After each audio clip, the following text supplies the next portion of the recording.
Start करते हैं, मैं अपने इंट्रोडक्शन से स्टार्ट करता हूँ। मोहम्मद उमर किबिया मेरा नाम है जी। मैं चार्टर्ड अकाउंटेंट हूँ, ACCA भी मैंने किया हुआ है और CA भी मैंने किया हुआ है, डुअल क्वालिफाइड हूँ और मैं इस वक्त हेड ऑफ़ फाइनेंशियल सिस्टम्स के तौर पे स्टाइलस इंटरनेशनल पे काम कर रहा हूँ। ठीक है। बैकग्राउंड मेरा एजुकेशन बैकग्राउंड मैट्रिक मैंने किया है कैथेड्रल से, FSC की है क्रेसेंट से, BCom और फिर मैंने साथ कैट ये साइमल्टेनियसली दोनों की थी। फिर मैंने ACCA किया और फिर मैंने CA किया।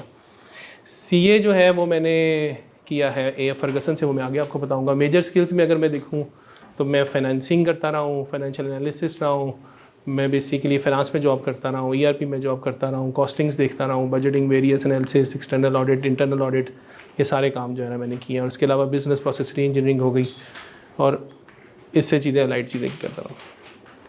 मैंने अपने कैरियर का आगाज़ इंटर्नशिप से किया था। साइमंस फार्मास्यूटिकल कंपनी थी जब मैं पढ़ रहा था तो वहाँ पे की थी। फिर मैंने एक Pakistan cycle industry cooperative society जो स्वराब के नाम से मशहूर है, वहाँ से एक दफ़ा की और फिर मैंने डेस्कॉन में 3 इंटर्नशिप्स की थी ड्यूरिंग दी स्टडीज़। इसके बाद मैं फर्गसन में मैंने ज्वाइन कर लिया एज एन आर्टिकल स्टूडेंट और मैंने वहाँ से काफ़ी सारा काम किया, ऑडिट, ERP और इस तरह की चीज़ों में। फर्गसन से फिर मैं चला गया जुल्फ़कार मैंने कंपनी चार्टर्ड अकाउंटेंट्स 2-2.5 साल वहाँ पे रहा, वहाँ पे बहुत सारे काम किए डिफरेंट। फिर मैं शरीफ ग्रुप में 5 साल रहा, वहाँ पे डिफरेंट पोस्ट पे काम करता रहा। फिर मैं अशरफ शुगर में रहा हूँ, डायनामिक में रहा हूँ, ओरिगा ग्रुप में CFO रहा हूँ, एक्जियम वर्ल्ड में चीफ ऑपरेटिंग ऑफिसर रहा हूँ और अभी करंटली मैं स्टाइलस इंटरनेशनल में हूँ। बहुत सारी ट्रेनिंग्स में मैं पार्ट रहा हूँ, बहुत सारी ट्रेनिंग्स मैंने कराई हैं। ख़ास तौर पे ERP रिलेटेड मेरा कोई मोर देन कोई 500 आवर्स का एक्सपीरियंस है और बहुत सारी एक छोटी सी एक लिखी हुई है कुछ जो मैं कराता रहा हूँ। ठीक है जी, ये मेरा इंट्रोडक्शन है। अब मैं चाहूँगा फर्दर का मुझे ब्रीफली, बस आपने 10 सेकंड ज़्यादा नहीं लेना, अगर हम स्टार्ट कर सकें ना। जी ठीक है। आप बेसिक एजुकेशन ना बताएं, आप बताएं स्टूडेंट हैं, एम्प्लॉयड हैं, ठीक है, क्या कर रहे हैं बस। जी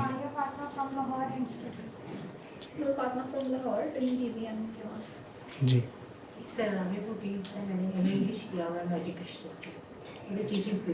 जी ठीक है जी।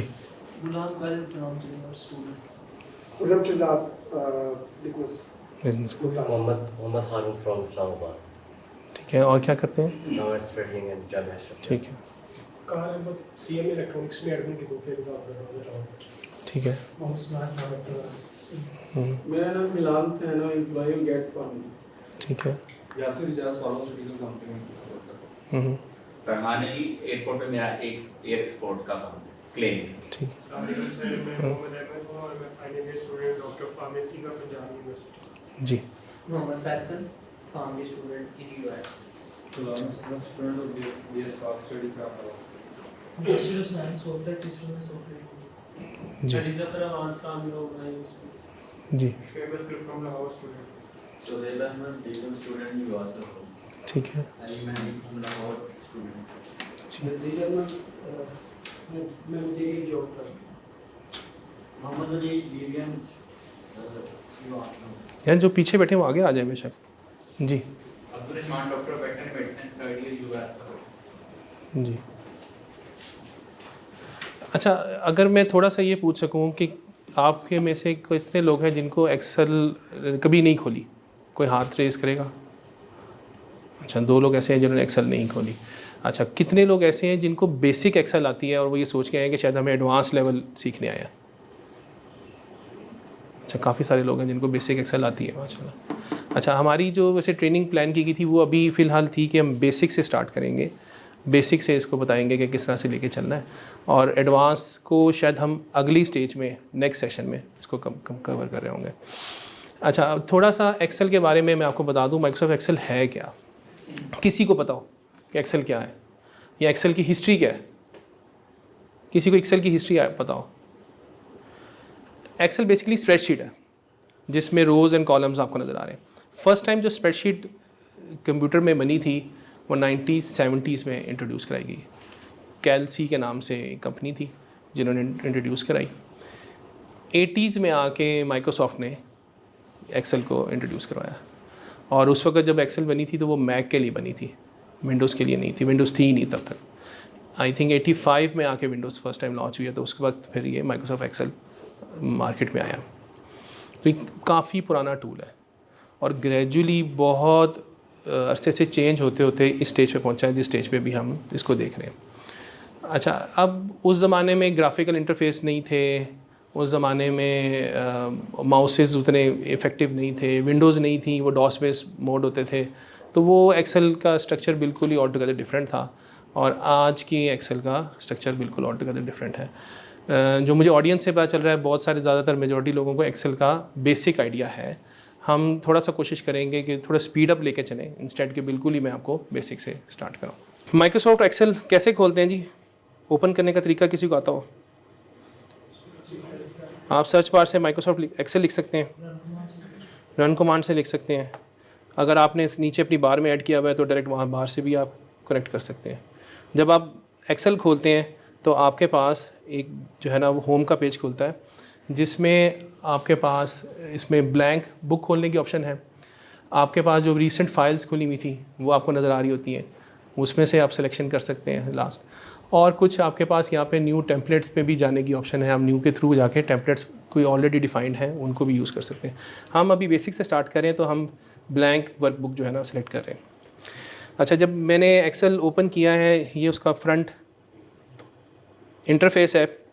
इंटरफेस में ये अगर आपको नज़र आ रहा हो तो ये स्प्रेडशीट बनी हुई है। हिस्टोरिकली स्प्रेडशीट का साइज़ काफ़ी कम रहा है। लास्ट 2007 की एक्सेल में आके एकदम साइज़ काफ़ी इंक्रीज़ कर गया। किसी को आइडिया है कि इस वक्त मेरे कितने रोज़ कितने कॉलम्स हैं इस स्प्रेडशीट के अंदर? 10 लाख से ज़्यादा रोज़ हैं। 10,40,000 कुछ मेरी रोज़ बनती हैं। अगर मैं देखना चाहूँ तो ये नंबरिंग ऑलरेडी हुई है, मैं बॉटम पे जाता हूँ तो ये 10,48,576 मेरी रोज़ है। यानी कि इतना डाटा ये कवर कर सकता है। सिर्फ 10,48,576 नहीं, इसकी रोज़ के साथ साथ इसके कॉलम्स भी बहुत ज़्यादा है। कॉलम्स का किसी को आइडिया कि कितने कॉलम्स? जो इसकी रोज़ हैं वो मैंने आपको बताया कितने हैं जी, 10,48,000, 10,48,000। कॉलम कितने हैं किसी को आइडिया हो जी? 26 कॉलम्स। जो अल्फ़ाबेट से 26 है, वैसे ABC 26 होती है, ठीक है। आपने उसी पर्सपेक्टिव से ये बात की है, ऐसी है। मैं अगर इसका आपको करके दिखाऊं, कितने नज़र आ रहे हैं आपको? 16,384। तो अगर हम इसको ये देखें कि 10,48,576 ज़रबे 16,386 कितने सेल्स बन गए जी? कुछ 17 बिलियन सेल बनते हैं। इस 17 बिलियन सेल्स में हर सेल में डाटा आप अलग से कैप्चर कर सकते हैं। इतना बड़ा डाटा आप एक शीट के अंदर कैप्चर कर सकते हैं। सबसे बड़ा बेनिफिट है एक्सेल का। अच्छा, अब एक्सेल में एक और बड़ा बेनिफिट ये है कि एक्सेल जो है वो हिस्सा है माइक्रोसॉफ्ट ऑफिस का। तो माइक्रोसॉफ्ट ऑफिस में हो सकता है कि आप एक्सेल के साथ ज़्यादा फेमिलियर ना हो, आप वर्ड के साथ फेमिलियर हो, आप पावर पॉइंट के साथ फेमिलियर हो। वहाँ की भी जितनी कमांड्स हैं ऑलमोस्ट वो सारी यहाँ पे अवेलेबल हैं। वहाँ पे भी फॉर्मेटिंग की जो चीज़ें हैं ऑलमोस्ट सारी तो नहीं, लेकिन मेजॉरिटी यहाँ पे भी अवेलेबल है। जैसे मैं कहूँ कि Ctrl+C यूज़ होता है विंडोज़ में, एक बड़ा कॉमन है कॉपी के लिए, जो कि माइक्रोसॉफ्ट पैकेज का भी पार्ट है। एक्सेल में भी वही Ctrl+C चलता है। आप कहीं पे भी कोई सेल आपने कॉपी करना है, आप Ctrl+C करेंगे, कॉपी हो जाएगा। Ctrl+V फॉर पेस्टिंग यूज़ होता है माइक्रोसॉफ्ट में, वो यहाँ पे भी वही यूज़ हो जाएगा। तो ये एक जो है ना बड़ा इजी टू यूज़, फ्लेक्सिबल इस वजह से हो जाता है। अच्छा, अब आपके पास यहाँ पे सारे सेल्स हैं। इन सेल्स के हर किसी का नंबर है। अगर आपको नज़र आ रहा हो A1 लेफ़्ट कॉर्नर में, आपको ये अपर कॉर्नर में नज़र आ रहा हो, यहाँ पे सेल का नाम आ रहा है A1, ठीक है। इस वक्त मैं जिस सेल में खड़ा हूँ उस सेल का यहाँ पे नंबर आ रहा है। अच्छा, ये सेल का नंबर जनरेट कैसे होता है कि मैं इस वक्त कॉलम C में हूँ, मैं इस वक्त कॉलम C में हूँ और यहाँ पे मेरे पास जो रो नंबर क्या है 5, तो इसका नाम क्या आ जाएगा? C5, ठीक है। तो हर सेल का अपना इंडिविजुअल नंबर है। ये यूज़ होगा जब हम फार्मूलाज वगैरह यूज़ कर रहे होंगे, तो हमें वहाँ पे इसको रेफ़र करने के लिए हमें पता होना चाहिए कि ये किस तरह से यूज़ होता है। अच्छा, इसमें जो डाटा है वो आप न्यूमेरिक भी दे सकते हैं, आप अल्फ़ा न्यूमेरिक भी दे सकते हैं, ठीक है, आप खाली अल्फ़ाबेटिकल डाटा भी हो सकता है। तो आपकी रिक्वायरमेंट के मुताबिक, आप जिस तरह से आपकी रिक्वायरमेंट है वो सारा कुछ आप यहाँ पे कर सकते हैं। मेनली यहाँ पे जो टैब्स हैं उसमें सबसे पहले फ़ाइल का टैब है। फ़ाइल के टैब में आपके पास जो भी हमने ओपन किया था मेन, तो वही नज़र आ रहा होगा। प्लस आप इसके न्यू को फ़ाइल खोलना चाहते हैं, हम न्यू फ़ाइल खोल सकते हैं यहाँ से। पुरानी को फ़ाइल है ओपन करना चाह रहे हैं, एक तो आपके पास रीसेंट फ़ाइल नज़र आ रही हैं, उसके अलावा कोई आप न्यू खोलना और कोई पुरानी फ़ाइल खोलना चाह रहे हैं तो आप यहाँ से ओपन में जा सकते हैं। फिर आपके पास यहाँ पे भी टुडे वाली फ़ाइल नज़र आ रही है और आप ब्राउज़ करके अपनी मर्ज़ी की कोई और फ़ाइल भी खोल सकते हैं, ठीक है। इन्फ़ो में आप इसकी इन्फॉर्मेशन आ जाएगी कुछ एक्सेल से रिलेटेड, अगर वो आप करना चाह रहे हैं। सेव, आप जब फाइल को सेव कर काम करने के बाद सेव करोगे, हम यहाँ से सेव कर रहे होंगे, उसी फाइल को अगर आप किसी और नाम से सेव करना चाहते हैं या किसी और प्लेटफॉर्म में सेव करना चाहते हैं तो आप फिर इसको सेव एज़ कर रहे होंगे। ये सेम वही चीज़ें हैं जो कि सिर्फ एक्सेल ही नहीं, पूरे ऑफिस में इसी तरह से ही चल रही है, ठीक है। तो मेन चीज़ें इधर से आप ये यूज़ कर रहे होंगे। अच्छा, हम ज़रा बैक जाते हैं, हम अगले जो मेन टैब्स हैं एक्सेल के, जिसमें जो हमारी वर्किंग से रिलेटेड है उसकी तरफ आ जाते हैं। होम सबसे पहले आ जाता है, इस पोर्शन को रिबन कहा जाता है। अगर मैं यहाँ पे रखूँ तो यहाँ पे कोलैप्स द रिबन की ऑप्शन भी आ रही है। हम इस रिबन को अपनी मर्ज़ी के मुताबिक शो करा सकते हैं और हाइड भी करा सकते हैं। दोबारा शो कराना है, मैं होम पे आता हूँ तो यहाँ पे मैंने क्लिक किया, वो शो होगा, मैं नीचे काम करूँगा वो हाइड हो जाएगा, क्योंकि मैंने उसको फ़िलहाल हाइड मोड पे कर दिया। आप परमानेंटली शो कराना चाहते हैं, आपने एक दफ़ा शो किया, इसको दोबारा पिन कर दें तो ये आपको परमानेंटली नज़र आना शुरू हो जाएगा। होम में जो है स्टार्ट होता है क्लिपबोर्ड से। क्लिपबोर्ड है बेसिकली कॉपी पेस्ट, कि आप कोई भी सेल, कोई भी डाटा एक जगह से दूसरी जगह कॉपी पेस्ट कर रहे हैं, उसके लिए, उसकी फॉर्मेटिंग के लिए। अच्छा, अब कुछ जो टॉप की कमांड्स हैं वो तो उसने आपको फ्रंट पे दी हुई है। जैसे अभी मैं कॉपी पेस्ट में देखूं तो कट कॉपी फार्मूला उसने फ्रंट पे दिया हुआ है, लेकिन साथ में एक छोटा सा उसने यहाँ पे एक एरो बनाया हुआ है, ये सब में नज़र आ रहा होगा आपको। नेक्स्ट जो फॉन्ट वाला है, जिसमें आपकी फ़ॉन्ट आप सेलेक्ट करते हैं, आप फ़ॉन्ट साइज़ सेलेक्ट करते हैं, फ़ॉन्ट बड़ा करना है, छोटा करना है, बोल्ड, इटैलिक, ये सारी चीज़ें कुछ कमांड्स फ्रंट पे आ रही हैं और एक छोटा सा यहाँ पे एक एरो भी आ रहा है। जब आप इस एरो की तरफ जाते हैं तो आपके पास मज़ीद कमांड्स काफ़ी सारी खुल जाती हैं, ठीक है। जो चीज़ें फ्रंट पे नज़र नहीं आ रही वो भी आपके पास यहाँ पे अवेलेबल हो जाती हैं। जैसे ये फ़ॉन्ट के अंदर अगर आप देखें तो आप इसको स्ट्राइक थ्रू कर सकते हैं और चीज़ें कर सकते हैं, कलर चेंज कर सकते हैं, आप यहाँ से चीज़ें कर सकते हैं। अच्छा, ये जब आप कमांड खोलते हैं तो इससे रिलेटेड अलाइड चीज़ें भी खुल जाती हैं और उनकी भी काफ़ी डिटेल चीज़ें आपके पास सामने नज़र आ रही होती हैं। इसी तरह नेक्स्ट अगर देखूँ तो अलाइनमेंट से रिलेटेड है फील्ड्स हैं, जिसमें आप अपर अलाइन कर सकते हैं। ये वाला पोर्शन जो ऊपर है अपर लाइन, किसी सेल में आप अपर साइड पर रखना चाहते हैं, मिड में रखना चाहते हैं, डाउन में रखना चाहते हैं। आप जो टेक्स्ट है आपका वो सेंट्री लाइन करना है, लेफ़्ट लाइन करना है, वो किस तरह से आपने करना है, राइट लाइन करना है, वो उसकी ऑप्शन है आपके पास। अच्छा, हम क्या करते हैं, हम पहले एक थोड़ा सा डाटा बनाते हैं, डाटे से स्टार्ट करते हैं और उसमें जो है ना फिर हम इसको यूज़ करना शुरू करते हैं, ठीक है। हमने बनाया सीरियल नंबर, हमने कहा जी सीरियल नंबर है, हमने कहा जी प्रोडक्ट है। ये जस्ट आप सिंपल टाइपिंग कर रहे हैं तो आप सेल में डाटा एंट्री हो जा रही है। एक सेल से सेकंड सेल में जाना है, प्रेफरेबली टैब का बटन आप यूज़ करेंगे। टैब का बटन यूज़ करने से फ़ायदा ये होगा कि जब मैं एंड में एंटर मारूंगा कहीं पे भी तो वो ऑटोमेटिकली जहाँ से मैंने टैब स्टार्ट किया था, जैसे मैंने अगर यहाँ से एंट्री शुरू की थी, पहले मैंने सीरियल नंबर लिखा, मैंने टैब किया, या मैंने प्रोडक्ट लिखी, मैंने टैब किया, मैंने कहा जी क्वांटिटी कितनी है, टैब किया, प्राइस कितनी है, टैब किया और अमाउंट बना ली। अब मैं जस्ट एंटर मारूंगा तो वो नेक्स्ट नीचे अवेलेबल सेल में ऑटोमेटिकली आ जाएगा। इस जहाँ से टैब स्टार्ट किया था उसके बिल्कुल एग्जैक्ट नीचे आ जाएगा। आप यहाँ से नया डाटा फिर पंच इन करते जाएंगे, ठीक है।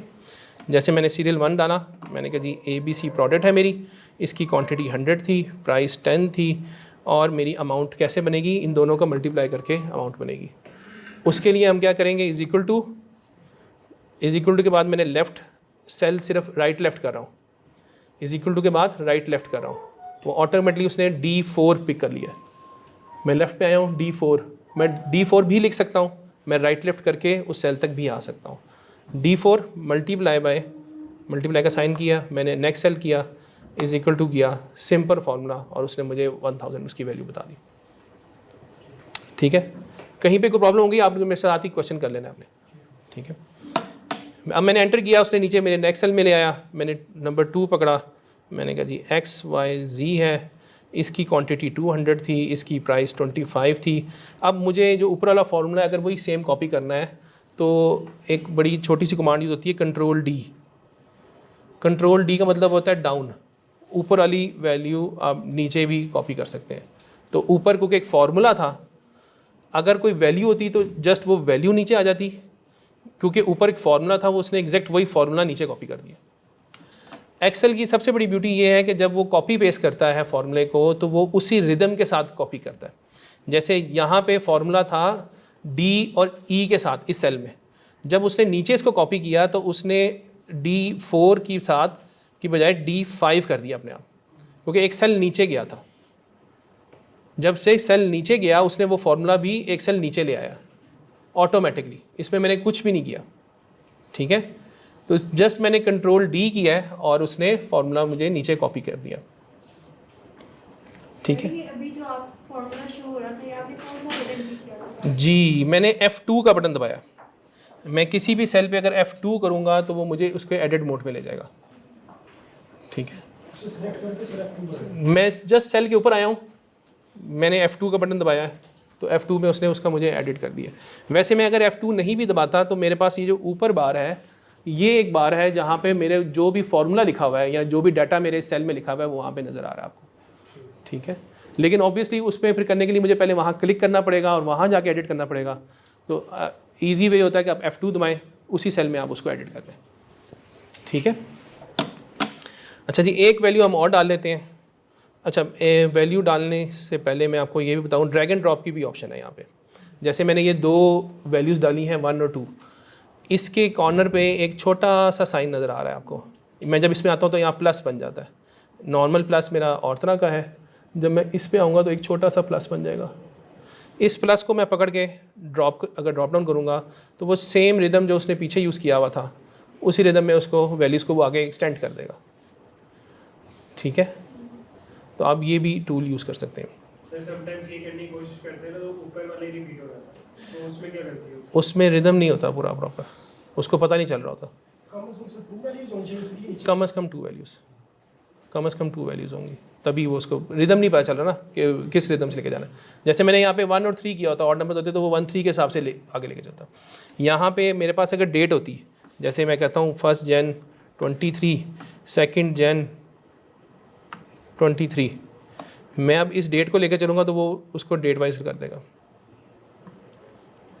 वो सारी डेटें आगे ले आएगा।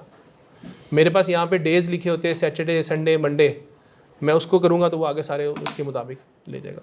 इनफैक्ट मल्टीपल चीज़ों को भी ये ले जाता है। जैसे मैं यहाँ पे कॉलम मैंने ये सिलेक्ट किया, सिलेक्ट करने के बाद मैंने यहाँ पे कॉलम इंसर्ट कर दिया।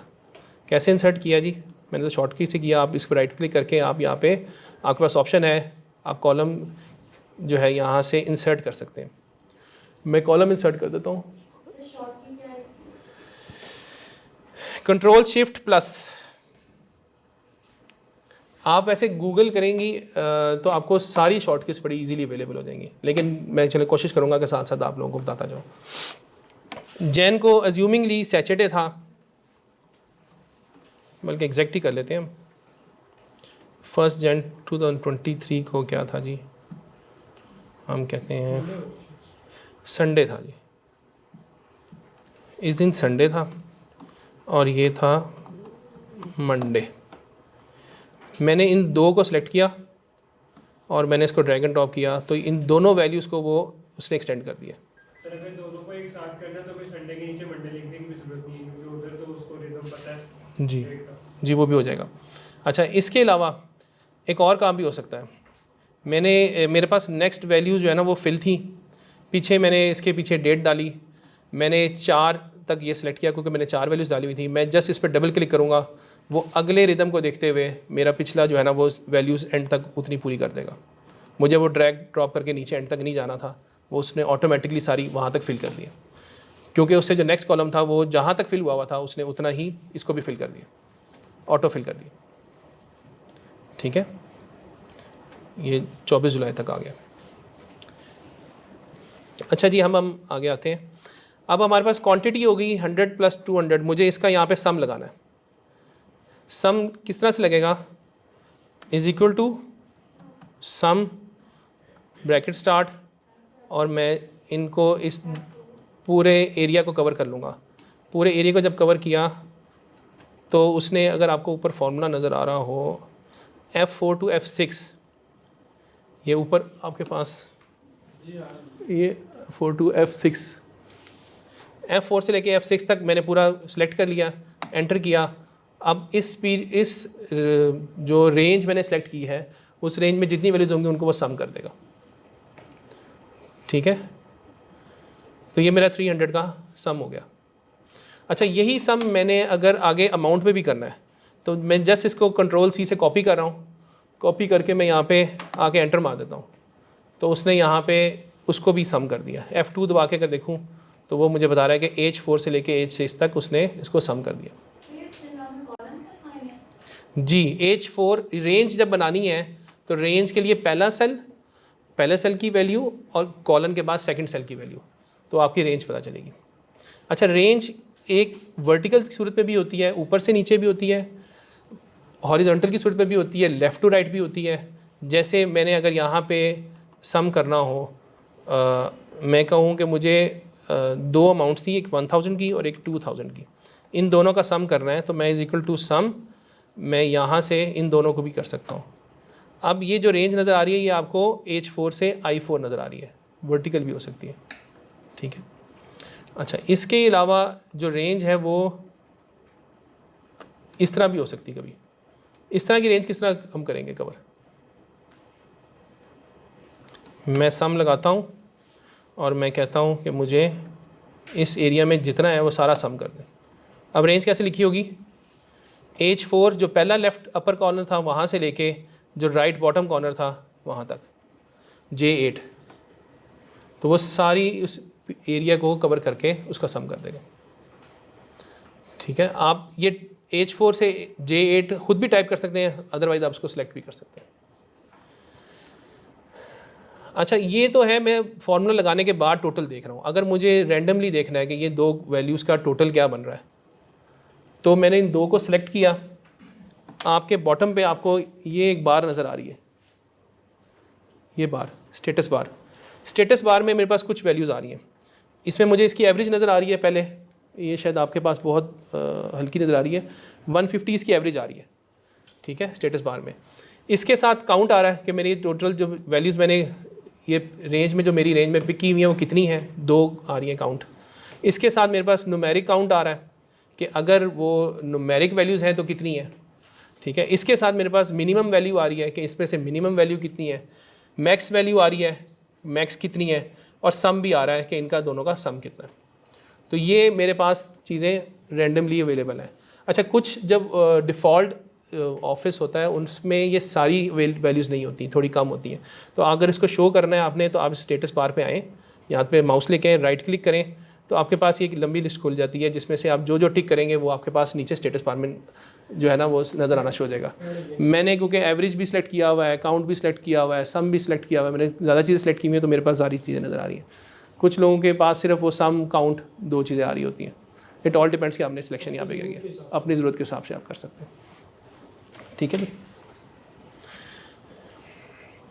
अच्छा जी, जिस तरह हमने सम किया इसी तरह हम माइनस भी कर सकते हैं। तो हम माइनस करने के लिए इज़ इक्वल टू, एक तो ये है कि 2 सेल हैं तो हम इन 2 को पहले सेल में से माइनस का साइन लगाया, दूसरा सेल किया, सिंपल उसने मुझे बता दिया कि ये 15 आ जाएगा।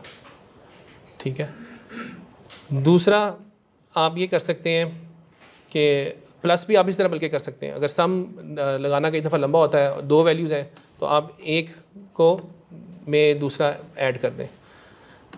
शुरू बेशक आप इज इक्वल टू से करें, शुरू बेशक आप प्लस से करें, सिस्टम में वो एक तरह का ही कंसिडर किया जाता है। जैसे मैंने ये प्लस से स्टार्ट किया था, उसने शुरू में ऑटोमेटिकली इसके ऊपर, अगर आप ऊपर ये देखेंगे तो इज इक्वल टू ऑटोमेटिकली उसने अटैच कर दिया। ठीक है, सही कलर कॉर्नर का क्या मतलब होता है जो ग्रीन कलर का आता है? जब कलर कॉर्नर आता है इसका मतलब है कि उसके इर्द गिर्द जो वैल्यूज़ हो रही हैं उससे ये चीज़ें डिफर कर रही हैं। इनकन्सिस्टेंट फार्मूला उसने जो है ना मुझे ये इस वक्त कहा है, क्योंकि मैंने जो राइट लेफ्ट पे था वो दोनों लगे हुए थे, सम लगे हुए थे। यहाँ पे मैंने उसको प्लस वाला लगा दिया, तो उसने कहा जी इनकन्सिस्टेंट है, क्या आप चाहते हैं कि राइट से या लेफ़्ट से कॉपी कर दूँ मैं फार्मूला। तो ये भी एक मुझे सजेशन दे रहा है बेसिकली, ठीक है। मैं इसको इग्नोर भी कर सकता हूँ और इसको एडिट भी कर सकता हूँ, और मैं ये कह देता हूँ जी कॉपी फ्रॉम लेफ़्ट सेल, उसने लेफ़्ट सेल से कॉपी कर दिया, अब वो अंदर सम वाला फार्मूला आ गया प्लस की बजाय।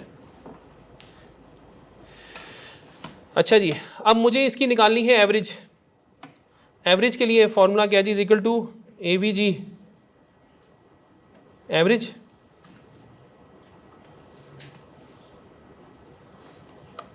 पूरा एवरेज, और मैं इसको करता हूँ तो मुझे इसने इसकी एवरेज बता दी। इवन दो कि मैंने आपको बताया कि आपके पास नीचे भी एवरेज आ रही है, लेकिन हो सकता है कि आपने डाटे में कहीं शो करानी है, वो तो जस्ट रैंडम नज़र आ रही है नीचे, ठीक है। आपने डाटे में शो करानी है और आगे उसको एवरेज को यूज़ करना है, तो आपको यहाँ पे एवरेज का फॉर्मूला भी पता होना चाहिए। अच्छा, इसी तरह आप मैक्स का फॉर्मूला है, आप मैक्स वैल्यू उठाना चाहते हैं, आप इसमें से मैक्स लगा देते हैं, मैक्स का फॉर्मूला हमें आपको बता देगा मैक्सिमम वैल्यू कितनी है। इसी तरह इसी में अगर मैं इसको मिनिमम कर देता हूँ तो वो मुझे मिनिमम वैल्यू बता देगा मिनिमम वैल्यू कितनी है। तो ये काफ़ी कुछ आप इसमें कर सकते हैं। अच्छा, इसमें थोड़ा सा फॉर्मेटिंग की तरफ आते हैं। मैं इसको सिलेक्ट करता हूँ, कंट्रोल B करता हूँ तो उसको बोल्ड कर देगा, ये नॉर्मल वर्ड के जो फॉर्मूले हैं उस तरह। यहाँ ये आपने देखा होगा कि ऊपर ये ऑटोमेटिकली ये बोल्ड हो गया। मैं यहाँ पे इसको भी यहाँ से बोल्ड अनबोल्ड कर सकता हूँ, इटैलिक कर सकता हूँ, अंडरलाइन कर सकता हूँ, मैं यहाँ से इसका फॉन्ट चेंज कर सकता हूँ, ठीक है। मैं यहाँ पे इसके साथ मेरे पास इसको जो आपके पास लाइनें नज़र आ रही हैं इसे कहते हैं ग्रिड लाइंस। ये ग्रिड लाइंस शो हो रही हैं इस वक्त, लेकिन जब मैं प्रिंट निकालूंगा तो उसमें ये ग्रिड लाइंस नहीं आ रही होंगी, ये आपको सेल दिखाने के लिए इस वक्त शो हो रही हैं। मैं ये चाहता हूँ कि जब मेरा प्रिंट निकले उसमें ये लाइंस लगी हुई हों, तो मैं ये लाइंस यहाँ से ऊपर सेलेक्ट करूँगा कि कौन सी वाली लाइंस लगानी है। ऑल बॉर्डर्स करना है, थिक बॉर्डर करना है, कोई सिर्फ अंडरलाइन करना है, नो बॉर्डर करना है, सिर्फ आउटर बॉर्डर करना है। आप जो बॉर्डर करना चाहें वो यहाँ से सिलेक्ट कर सकते हैं, ठीक है। मैं इस वक्त ऑल बॉर्डर्स कर देता हूँ। इसमें मैं इसको सेंट्रली अलाइन कर लेता हूँ क्योंकि हेडिंग है, सेंट्रली अलाइन कर सकता हूँ। मैं इसमें बैकग्राउंड पे मैं कहता हूँ जी इसको डार्क बैकग्राउंड कर दे और फॉन्ट को जो है ना वो वाइट कर दे, मैं ये भी कर सकता हूँ। वो नॉर्मल जो फॉर्मेटिंग है वो सारी आपके पास अवेलेबल है। अच्छा, अब मेरे पास अगर किसी जगह पे नरेशन ज़्यादा है, मैं कहता हूँ ये है एक्सक्लूडिंग प्राइस। अब ये सेल में पूरी नहीं आ रही तो मेरे पास ऑप्शन है यहाँ पे रैप टैक्स करने की। मैं इसको रैप कर दूंगा तो वो उसको ऊपर नीचे एक ही सेल में पूरा कर देगा।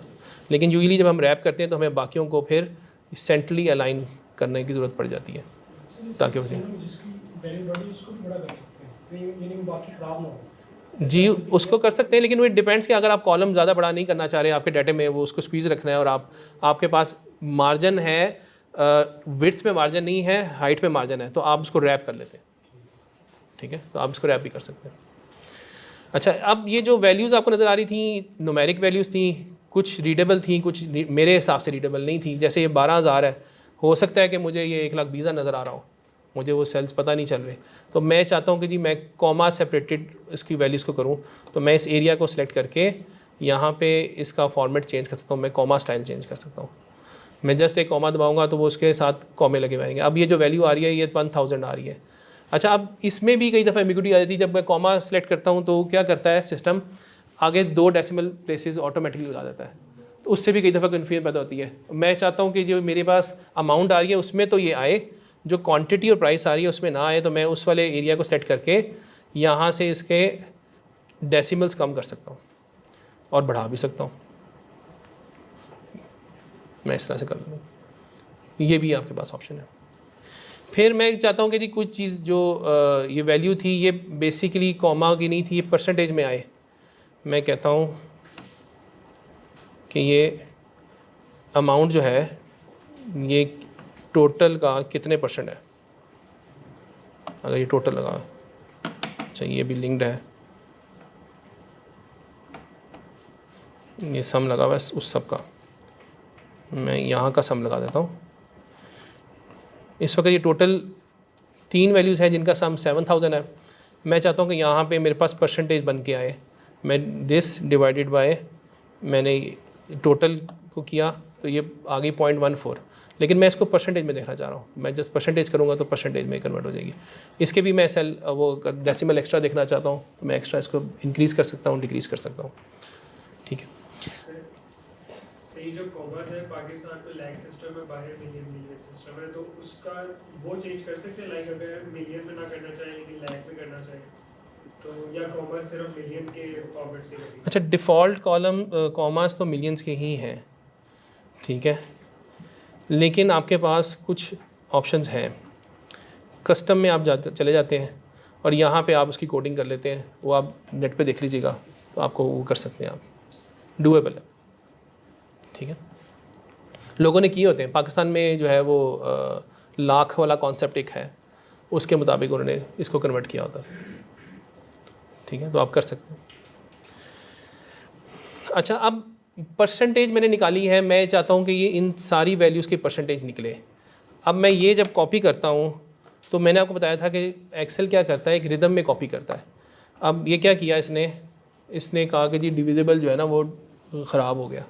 मैं इसका F2 देखूँ तो वो क्या कर रहा है, 5000 डिवाइडेड बाय, उसने ऊपर वाली वैल्यू तो नीचे की, नीचे वाली वैल्यू भी नीचे कर दी, वो नीचे वाली वैल्यू भी नीचे चली गई, जिसकी वजह से अब नीचे नल वैल्यू थी तो कोई वैल्यू नहीं बना सका। डिवाइड बाय नल करेगा तो कुछ भी नहीं हो सकेगा। तो इसको मुझे करने के लिए क्या करना पड़ेगा, मैं ऊपर वाले फार्मूले में एज 10 को चाहता हूँ कि फ़िक्स कर दूँ। मैं चाहता हूँ एज 10 फिक्स हो जाए, तो मैं यहाँ पे एडिट मोड में आया हूँ, F2 दबा के मैं एज 10 पे आया हूँ और मैंने F4 का बटन दबा दिया। F4 दबाने से उसने क्या किया, उसने ये ऊपर फार्मूला देखिएगा, बल्कि वहाँ पे भी नज़र आएगा, $H $10 डॉलर साइन लगा दिया है। डॉलर का मतलब है उसने फ़िक्स कर दिया, एज को भी फ़िक्स कर दिया, एज है मेरा रोज़ जो कॉलम्स है, कॉलम को भी फ़िक्स कर दिया और उसने रो को भी फ़िक्स कर दिया। अब मैं इसको एंटर मारूंगा, अगर मैं इसको अब कॉपी पेस्ट करता हूँ तो क्या करेगा कि जो नीचे वाली वैल्यू है एज 10 वो फिक्स रहेगी, सिर्फ दूसरी वैल्यू मूव करेगी। ठीक है, तो आप ये भी फिक्स कर सकते हैं। अच्छा, आप जब फिक्स कर रहे हैं, फिक्स करते हुए हो सकता है कि आपने सिर्फ एज को फिक्स करना हो, 10 को फिक्स ना करना हो, तो आप इसी तरह F2 को दबाएं, इसी वैल्यू पे F4 दोबारा दबाएंगे तो वो उसको चेंज कर देगा। अब एज को उसने ख़त्म कर दिया, डॉलर साइन सिर्फ 10 के साथ फिक्स किया। दोबारा दबाएंगे तो उसने एज के साथ उसको फिक्स कर दिया, दोबारा दबाएंगे तो उसने बिल्कुल ख़त्म कर दिया। आप जिस सेटिंग में करना चाहें आप कर सकते हैं, आप खुद टाइप भी कर सकते हैं और F4 के थ्रू ये भी कर सकते हैं। ठीक है, ये भी कई दफ़ा काफ़ी ज़रूरत पड़ जाती है हमें। अच्छा, ये अभी आपने देखा होगा कि मैंने क्या किया, मेरी वैल्यू अगर बड़ी थी उस सेल में तो ऐसे नज़र आनी शुरू हो गई। इसके अब दो तरीके हैं इसको सही करने के। एक तो ये कि मैं इसका कॉलम साइज़ इंक्रीज़ करूँ, तो कॉलम साइज़ मैं इसको पकड़ के यहाँ से मेरे पास जो विड्थ है मैं इंक्रीज़ डिक्रीज़ कर सकता हूँ। अच्छा, सेकंड ये है कि मैं यहीं पे जो मेरे पास ये साइन आ रहा है ऊपर, अब देखिएगा जब मैं इस कॉलम के बीच में आता हूँ H एंड I के, ये साइन थोड़ा सा चेंज हो जाता है। नीचे प्लस साइन है और ये मेरा एक साइन है जो कि बीच का नज़र आ रहा है। इस पर मैं डबल क्लिक करूँगा तो वो उसको ऑटो एडजस्ट भी कर देगा। तो ये दो तरीके हैं आप अपनी वैल्यूज़ को देखने के लिए, इसको एडजस्ट भी कर सकते हैं। सिर्फ डबल क्लिक किया मैंने यहाँ पे आके जस्ट, जैसे मेरे यहाँ पे था ये, मैं आया हूँ यहाँ पे, मैंने जस्ट डबल क्लिक किया, उसने ऑटो एडजस्ट कर दिया उसकी विड्थ के हिसाब से। लेकिन ये ऑटो एडजस्ट करेगा कि इस कॉलम के अंदर जो मैक्सिमम विड्थ है उसके मुताबिक कर देगा। ठीक है, वो सिर्फ मेरे हो सकता है फील्ड को ना देख रहा होगा, नीचे कोई बड़ा डाटा है तो उसको भी दिखेगा, वो एडजस्ट कर देगा इसको।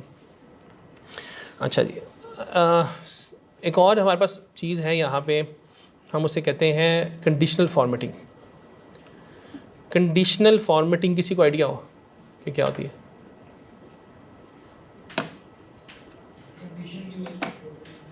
जी, नाम से तो ऐसे ही है, फिल्टर लगा के कुछ करते हैं। चलिए, गुड। और कोई बता सके? डिफरेंट तरह की कंडीशन मेरे पास अवेलेबल है यहाँ पे। मैं अगर इस पर क्लिक करूँ तो मैं हाईलाइट कर सकता हूँ मुख्तलिफ़ चीज़ों को। मैं ये कह सकता हूँ कि मेरे पास ये डाटा है, ये डाटा मैंने इसमें जो भी ग्रेटर दैन, अगर यहाँ पे कोई भी वैल्यू ग्रेटर दैन 10,000 हो तो उसको वो रेड फिल कर दे, तो वो ऑटोमेटिकली जो वैल्यू यहाँ पे ग्रेटर दैन होगी उसको रेड फिल कर देगा। ये हम कई दफ़ा जब वर्किंग बना रहे होते हैं उसमें चीज़ें हाईलाइट करनी होती हैं कि इससे बिलो वैल्यू हो तो ऑटोमेटिकली कोई हाईलाइट हो जाए, इससे कोई हायर वैल्यू हो ऑटोमेटिकली हाईलाइट हो जाए। मेडिकल रिपोर्ट्स में होता है। मेडिकल रिपोर्ट्स में बहुत सारी डाटा में होता है।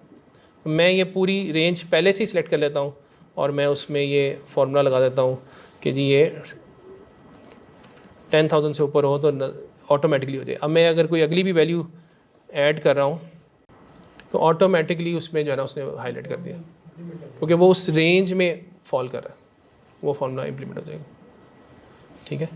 अच्छा, इसमें जो कंडीशनल फॉर्मेटिंग है उसमें सिर्फ ग्रेटर का नहीं ऑप्शन, उसमें आप ग्रेटर कर सकते हैं, लेस कर सकते हैं, बिटवीन कर सकते हैं कि इस रेंज के बीच में है, इक्वल कोई है, कोई सी जगह आपने कहा कि ये वर्डिंग आ जाए, ठीक है, आप टेक्स्ट बता सकते हैं, कोई डेट बता दें कि जी इस डेट के बीच में आ जाए।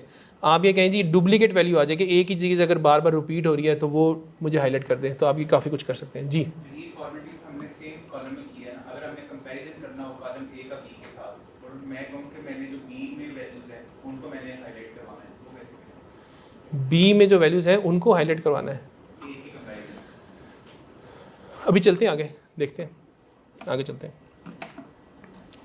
जब मैं वी लुकअप वगैरह की तरफ जाऊंगा तो फिर आप पूछेगा, फिर करते हैं, देखते हैं क्या हो सकता है। ठीक है सर। अच्छा, इसी में आप टॉप बॉटम रूल्स बना सकते हैं। इसी में आपके पास अगर कोई बार्स वगैरह है आप वो बना सकते हैं। बार्स में वो आपका कलर कर देगा कि जी इतने % हो गया है। जैसे ये अगर मैं परसेंटेज में करूँ तो 63% में वो ज़रा मोर देन 50% उसको कलर कर देगा। ठीक है, तो आप ये भी काम कर सकते हैं। अच्छा जी, हम इसको एक टेबल फॉर्मेट में डिज़ाइन कर सकते हैं। हम कहते हैं कि जी ये जो मेरा है ना, ये मेरा पूरा एक टेबल था और वो इसी टेबल में ही आगे फॉर्मेट में चले, तो हम इसको फॉर्मेट एज टेबल करके इसको यूज़ कर सकते हैं। उसने इसको अब अपना पेट टेबल के फॉर्मेट में ले गया। ठीक है। अच्छा, इसमें उसने फ़िल्टर भी कुछ लगा दिए। फ़िल्टर कैसे यूज़ होते हैं कि ये उसने एक एरो बना हुआ है, आप इस एरो पे खोलेंगे, आप इसमें से स्मॉलेस्ट टू लार्जेस्ट कर सकते हैं, आप इसको लार्जेस्ट स्मॉलेस्ट कर सकते हैं। कोई कलर डिफरेंट है तो कलर की बेस पे आप सॉर्टिंग कर सकते हैं। आप मल्टी सेलेक्ट हुए में आप सिलेक्टिव सेलेक्ट कर सकते हैं। मैंने सिर्फ 2 वैल्यू सेलेक्ट की हैं तो वो सिर्फ वो 2 वैल्यू सेलेक्ट कर देगा। तो वो जितना वो आपका टेबल था उस टेबल में ये आपका डाटा जो है वो ऑटोमेटिकली फ़िल्टर आउट होता जाएगा। आप फ़िल्टर कर सकते हैं। अभी मैं इसको क्लियर कर देता हूँ फ़िलहाल।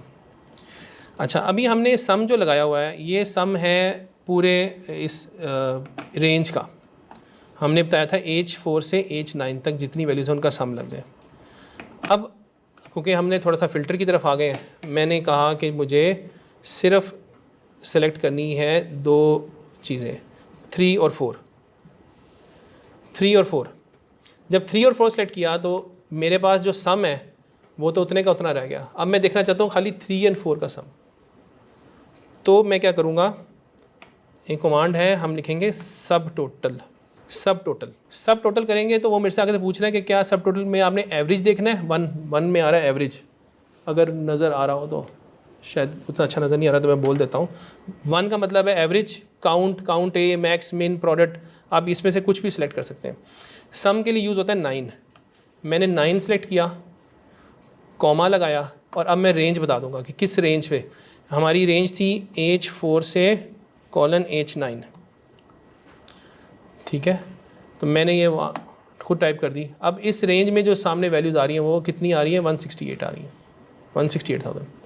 मैं यहाँ से अगर इसको चेंज करता हूँ, इसमें ऐड करता हूँ, जैसे ही वो वैल्यू ऐड हुई तो नीचे टोटल सब टोटल चेंज हो जाएगा। सम तो चेंज नहीं हुआ, सम तो फिक्स था, सब टोटल चेंज हो रहा है। अच्छा, अगर स्कैटर्ड वैल्यूज का करना हो, लाइक एक ही कॉलम में वो एक साथ ना हो लेकिन स्कैटर्ड एक कॉलम में फिर वो कह रहे डिफरेंट जगह से सिलेक्ट करके इनको, तो उसके लिए भी मैनुअली करना पड़ेगा। वो मैनुअली करना पड़ेगा, वो मैनुअली करना पड़ेगा। वो आप मैनुअली सेलेक्ट करेंगे तो आगे बॉटम पे वो ऑटोमेटिकली आ जाएगा, वो नहीं है। रेंज सिलेक्शन जो है ना वो रेंज में ही होती है यूजली। इसमें जो अभी वो आ रहा है, टोटल आ रहा है, अगर यही सिर्फ यही ऑटो पे चेंज होता रहे, सम जितनी आपने वो, तो आप इस पर सम की बजाय यहाँ पे सब टोटल लगा दें। हाँ इधर लग जाए ना तो फिर वो ऑटो पे चेंज होता रहेगा इधर। जी, ये इसी को मैं चेंज कर देता हूँ सब टोटल, और मैं 9 लगा देता हूँ पहले, यही सब टोटल बन जाएगा। ये भी हो सकता है, आपको सम नहीं चाहिए। मैं तो ये दिखाने के लिए कि सम भी हो सकता है और ये अलग भी हो सकते हैं, मैंने सिर्फ इसलिए इसको अलग अलग रखा। जी आगे चलें जी। अच्छा जी, हम कॉलम बीच में मुझे ऐड करना पड़ रहा है। मैं एक ऑप्शन ये है कि इसको सिलेक्ट किया और मैंने यहाँ से राइट क्लिक करके इंसर्ट कर दिया, कॉलम, नया कॉलम बीच में ऐड हो गया। अच्छा, इसके अलावा मेरे पास एक ऊपर टूल बार थी जो कि मैं डिस्कस करना अभी भूल गया था। ये एक मेरे पास एक क्विक एक्सेस टूल बार है। क्विक एक्सेस टूल बार में क्या है जी, बाय डिफ़ॉल्ट यूजली सेव की कमांड सामने नज़र आ रही होती है। ये एक अंडू की कमांड है कि मैंने भी जो लास्ट काम किया है मैं उसको वापस करना चाहूँ। ऑफिस में ऐसे कंट्रोल Z का कॉन्सेप्ट भी है, कंट्रोल Z भी यूज़ होता है। इसके बाद मैं अगर प्रिंट प्रीव्यू देखना चाह रहा हूँ, मैं प्रिंट प्रीव्यू देख सकता हूँ। न्यू फाइल खोलना चाह रहा हूँ, यहीं से मैं यहाँ से न्यू फाइल खोल सकता हूँ। मैं यहाँ से इसको ईमेल के तौर पे, अटैचमेंट के तौर पे लेके जाना चाहता हूँ इस फाइल को, मैं वो कर सकता हूँ। मैं जो चीज़ें यहाँ पे शो हो रही हैं मैंने वहाँ पे शायद शो नहीं हो रही, तो मैं अगर करना चाहूँ तो मैं जस्ट यहाँ पे क्लिक करूँगा तो वो चीज़ें, कुछ चीज़ें शो होनी शुरू हो जाएंगी। कुछ ख़त्म करना चाहता हूँ, जैसे मैं न्यू नहीं देखना चाहता, मैं इसको ख़त्म कर सकता हूँ। ठीक है, तो जो आप टिक करते जाएंगे वो आती जाएंगी। कुछ चीज़ें बाय डिफ़ॉल्ट नज़र आ रही हैं अभी आपके पास यहाँ पे लिस्ट में। कुछ मोर कमांड्स आपके पास अवेलेबल हैं, आप जो यहाँ पे आपको नज़र नहीं आ रही वो सारी यहाँ पे अवेलेबल हैं। आप यहाँ से चीज़ें ऐड कर सकते हैं। तो इसमें आपके पास मर्ज, इंसर्ट, ये वाली चीज़ें, जैसे मैं कॉलम इंसर्ट की बात की थी, तो कॉलम इंसर्ट भी आप यहाँ से भी कर सकते हैं। आपने यहाँ पे ऐड किया हो, जैसे मैं इंसर्ट सेल्स कर देता हूँ।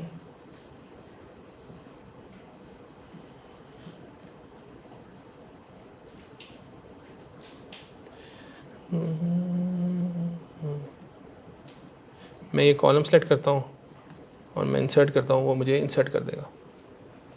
ठीक है, ये भी ऑप्शन है आपके पास। अच्छा, ये अभी जो फॉर्मेट हम देख रहे हैं ये नॉर्मल फॉर्मेट है। मैं इसको पेज लेआउट फॉर्मेट पे भी देखना चाहूँ कि जो मेरा प्रिंट निकलेगा उसका फॉर्मेट क्या बन रहा है, तो मैं इसको पेज लेआउट फॉर्मेट पे भी देख सकता हूँ। ठीक है, पेज ब्रेक फॉर्मेट पे मैं इसको देख सकता हूँ कि जो मेरा पेज ब्रेक हो रहा है लेआउट के तौर पे वो कहाँ पे हो रहा है। मैं इसको पेज ब्रेक के फॉर्मेट पे भी देख सकता हूँ। और यहाँ पे मेरे पास थोड़ा सा ऑप्शन आ जाता है कि मैं चाहता हूँ कि नहीं यार, ये अगला कॉलम जो है ना ये पेज 1 में ही आए, तो मैं इसको ड्रैग एंड ड्रॉप करके इसको अगले कॉलम को भी ऐड कर दूँगा। लेकिन इससे मेरा उस प्रिंट का साइज़ छोटा हो जाएगा, वो आपको जो कंटेंट लिखा हो वो छोटा हो जाएगा। वो कंटेंट छोटा हो जाएगा, वो साइज़ आपको फिर आपको एडजस्ट करना पड़ेगा, देखना पड़ेगा। उसके लिए आप जब प्रिंट प्रीव्यू करते हैं, प्रिंट प्रीव्यू में आपको यहाँ पे देखना पड़ेगा कि आप, हो सकता है आपको मार्जिन एडजस्ट करने पड़ेंगे। ये राइट साइड पे मेरे पास बॉटम राइट पे अब मार्जिन की ऑप्शन है, ये मार्जिन आ गए, मैं इसको मार्जिन खुद से एडजस्ट कर सकता हूँ। ड्रैग एंड ड्रॉप करके मैं इसका एडजस्ट करूँ और उसका साइज़ थोड़ा सा बेहतर कर लूँ। मैं कहता हूँ ऊपर नीचे एडजस्ट करके इसका साइज़ बेहतर कर लूँ। अब जब मैं प्रिंट प्रीव्यू में आया हूँ तो एक तो ऑप्शन है प्रिंट की, कितने पेजेस प्रिंट करने हैं, कौन सा प्रिंटर मेरा अटैच है, उसमें से कैसे करना है। जो प्रिंट करनी है क्या वो एक्टिव शीट करनी है या पूरी इंटायर वर्कबुक करनी है। यानी कि जो शीट मैंने भी खोली हुई थी, मैंने अभी शीट 1 खोली हुई है, मैं यहाँ पे प्लस करता हूँ, मेरे पास सेकंड शीट भी आ जाती है। ठीक है, मैं एक और प्लस करूँगा, एक और शीट आ जाएगी। इसको वर्कबुक कहते हैं जिसमें मल्टीपल शीट्स हैं। ठीक है, तो क्या मैंने सिर्फ इस शीट का प्रिंट लेना है या मैंने पूरी वर्कबुक का प्रिंट लेना है, आप ये भी ऑप्शन कर सकते हैं। फिर मैंने इस शीट में मैंने सिर्फ इतना डाटा सेलेक्ट करके आया हूँ, मैं कहता हूँ जी मैंने जस्ट इतने का प्रिंट लेना है, तो मैं ये सिलेक्ट करके जब इस पे आया हूँ तो मैं कहता हूँ कि यहाँ पे एक्टिव शीट की बजाय मेरा सिर्फ सिलेक्शन को कर ले, तो वो सिर्फ सिलेक्शन को भी कर सकते हैं प्रिंट। ठीक है जी, फिर मैं बता सकता हूँ कि मेरे पास डाटा ज़्यादा था, मैंने एक्टिव शीट रखी हुई थी, मेरे पास ये मुझे बता रहा है कि 1 से लेके 5 पेजेस तक ये प्रिंट निकल रहे हैं, क्योंकि वो नीचे हम काफ़ी नीचे ले गए थे उनके डेट्स को।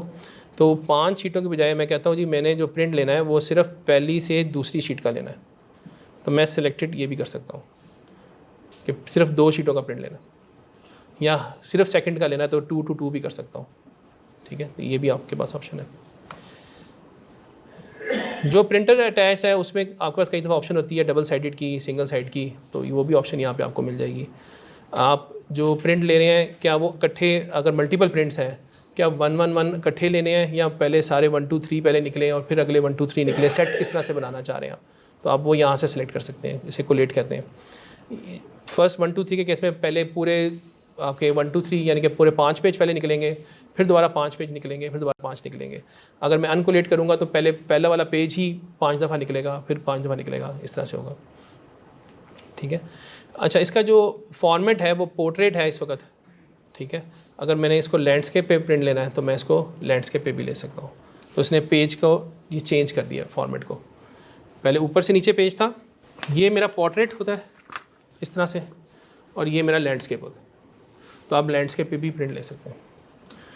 फिर मेरे पास पेजेस के साइज़ हैं। बाय डिफ़ॉल्ट जो मेरा प्रिंटर इंस्टॉल हुआ है उसके जो साइज़ का है वो यहाँ पे साइज़ आ रहा है। हमारे यहाँ ज़्यादातर A4 साइज़ यूज़ होता है। आप उसको अपने साइज़ के मुताबिक एडजस्ट करें ताकि जब प्रिंट निकले वो आपके प्रिंटेबल साइज़ के मुताबिक ही हो, क्योंकि इससे फिर उसकी विड्थ और कॉलम जो है ना एडजस्ट हो रहे होते हैं, प्रिंट बेहतर हो जाता है।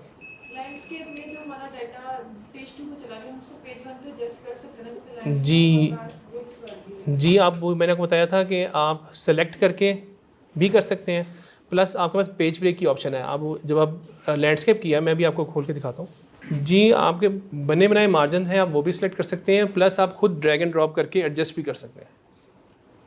दोनों ऑप्शन जी।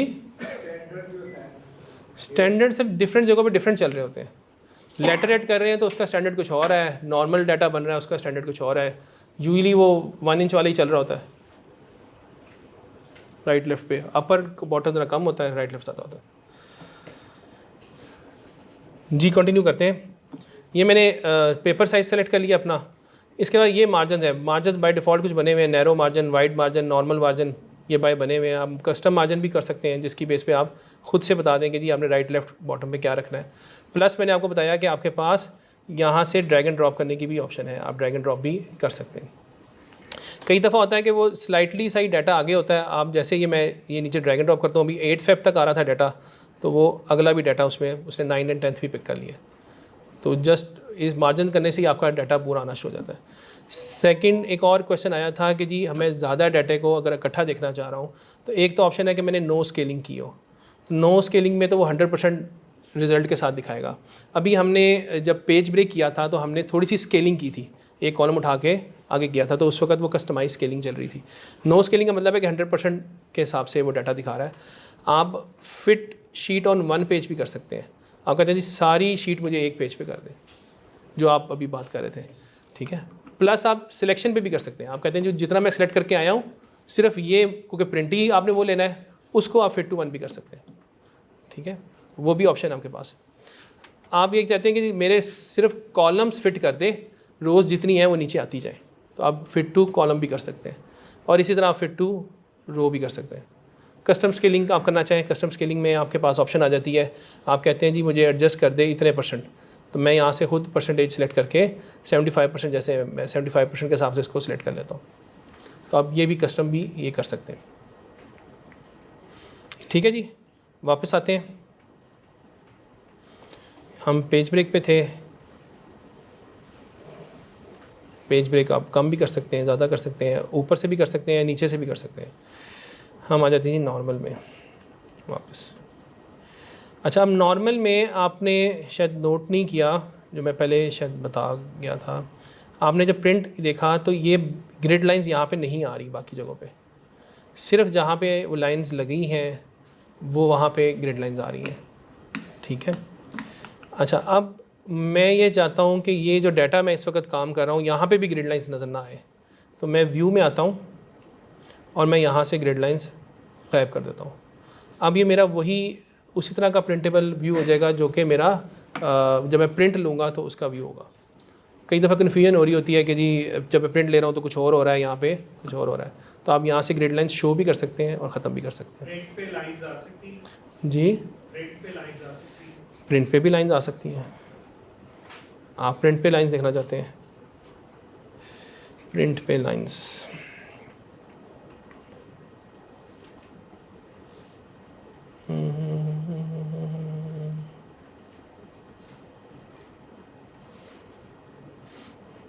ये मेरे पास, मैं गया हूँ पेज सेटअप से, यहाँ पे ग्रिड लाइंस शो करने की ऑप्शन आ रही है। मैं प्रिंट पे भी ग्रिड लाइंस देख सकता हूँ। अब ये जो मेरे पास प्रिंटेबल व्यू आ रहा है इसमें भी ग्रिड लाइंस आ रही हैं। मैं चाहता हूँ कि मेरे रोज़ एंड कॉलम्स नंबरिंग जो थी वो यहाँ पे नज़र नहीं आ रही, वो भी देखना चाहूँ तो वो भी मैं देख सकता हूँ। रोज़ एंड कॉलम हेडिंग्स, ठीक है। अब वो ABC भी आ रहे हैं और 1 2 3 वो भी आ रहे हैं, ठीक है। ये भी आप कर सकते हैं जी।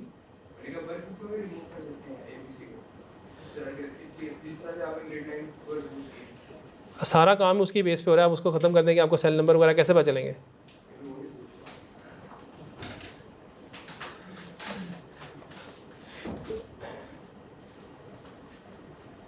ये देखें, व्यू में हम आए हैं, हेडिंग्स मैंने ख़त्म कर दी, वो ABC और 1 2 3 ख़त्म हो गए, ठीक है।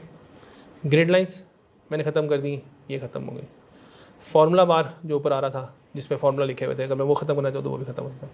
या यूजली जब कभी कहीं पे आप डाटा प्रेजेंट कर रहे हैं और आप ज़रा बड़ी शीट दिखाना चाह रहे हैं तो वहाँ पे कई दफ़ा ज़रूरत पड़ जाती है, तो आप भी कर सकते हैं, ठीक है।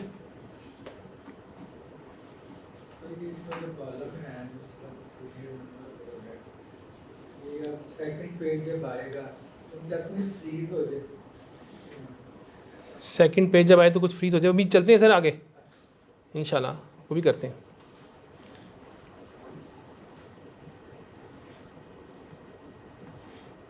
यहाँ तक सर सबको समझ आ रही है? अच्छा जी, यहाँ पे किसी कॉलम की फिक्स विड्थ करना चाहते हैं, फॉर्मेटिंग हम कहते हैं कि जी कॉलम विड्थ जो है ना वो एक इतनी हो और सबकी एक जैसी हो, तो मैं क्या करूँगा, मैंने एक या तो सबको सिलेक्ट करके इसकी कॉलम विड्थ एक तरह की कर दूँगा तो ये सारे एक तरह की कॉलम विड्थ पे हो जाएंगे, या मैं एक को एडजस्ट करूँगा, जैसे मैंने 15 किया, नेक्स्ट पे आके मैंने F4 कर दिया। F4 क्या करेगा कि जो काम मैंने पीछे किया है वो रिपीट कर देगा। मैंने अगले कॉलम में आके भी F4 कर दिया, जो फॉर्मेटिंग में पीछे करके आया हूँ वो नेक्स्ट जगह पे भी हो गई, ठीक है जी। इसी तरह मैं अगर कॉलम की बजाय रो की हाइट चेंज करता हूँ तो यही मैं फॉर्मूला वहाँ पे भी यूज़ कर सकता हूँ। मैं कहता हूँ जी ये वाला तो नहीं करना, लेकिन मुझे नीचे वाला करना, मैं इस पर F4 करूँगा तो उसकी भी वही फॉर्मेटिंग चेंज हो जाएगी। मल्टी सेलेक्ट करके भी कर सकते हैं, एक एक करके भी कर सकते हैं, और आप इस तरह से भी कर सकते हैं। मैं बिल्कुल लेफ़्ट कॉर्नर पे यहाँ पे सेलेक्ट करूँगा तो तमाम वर्कशीट, पूरी वर्कशीट सेलेक्ट हो जाएगी, ठीक है। मैं यहाँ पे डबल क्लिक करता हूँ तो उसने सारे कॉलम्स को एडजस्ट करने की कोशिश की है। मैं यहाँ पे डबल क्लिक करता हूँ तो उसने सारी रोज़ को एडजस्ट करने की कोशिश की है। वो जो मैंने एक्स्ट्रा खोले भी थी रोज़ वो उसने ऑटोमेटिकली एडजस्ट करके एक तरह की कर दी है, ठीक है। मेरे पास ये टेबल है, इस टेबल पे मैंने फ़िल्टर लगाना है। फ़िल्टर क्या लगाना है, मैं ये कहता हूँ कि मैंने यहाँ पे सॉर्टिंग करनी है। सॉर्टिंग मैं करना चाहता हूँ मेरी प्राइस के हिसाब से। तो अब मैं क्या करूँगा, मैंने इस डाटे को सिलेक्ट किया,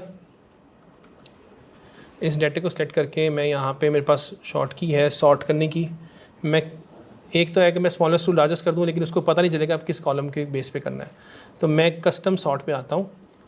कस्टम सॉर्ट पे आके मेरे पास उसको खुद ही ऑटोमेटिकली पता चल गया कि ऊपर हेडिंग बनी हुई है, उसने पिक कर लिया है, उसने यहाँ पे टिक लगा दिया है। अदरवाइज़ वो कई दफ़ा पूछता है कि आपकी इसकी हेडिंग नहीं है तो हेडिंग बनानी है नहीं बनानी। उसने हेडिंग पिक कर ली है, मैं कहता हूँ जी मुझे सॉर्ट पहला कर दे मेरी प्राइस पे। प्राइस पे उसने कहा जी स्मॉलेस्ट टू लार्जेस्ट करना है कि लार्जेस्ट टू स्मॉलेस्ट करना है। मैं कहता हूँ जी लार्जेस्ट टू स्मॉलेस्ट कर दे। अच्छा जी, मैं उसको कहता हूँ जी एक और लेवल ऐड करे कि उसके बाद सेकंड सॉर्ट कर दे क्वांटिटी पे और स्मॉलेस्ट टू लार्जेस्ट कर दे। तो उसने मुझे उस तरह से कर दिया है। ये क्यों इस तरह हो गया है, क्योंकि ये मेरा सम लगा हुआ था, ये फ़िक्स नहीं थी वैल्यू। वापस आ जाते हैं, यहाँ पे इसमें सम लगा हुआ है, इसको फिक्स कर देते हैं।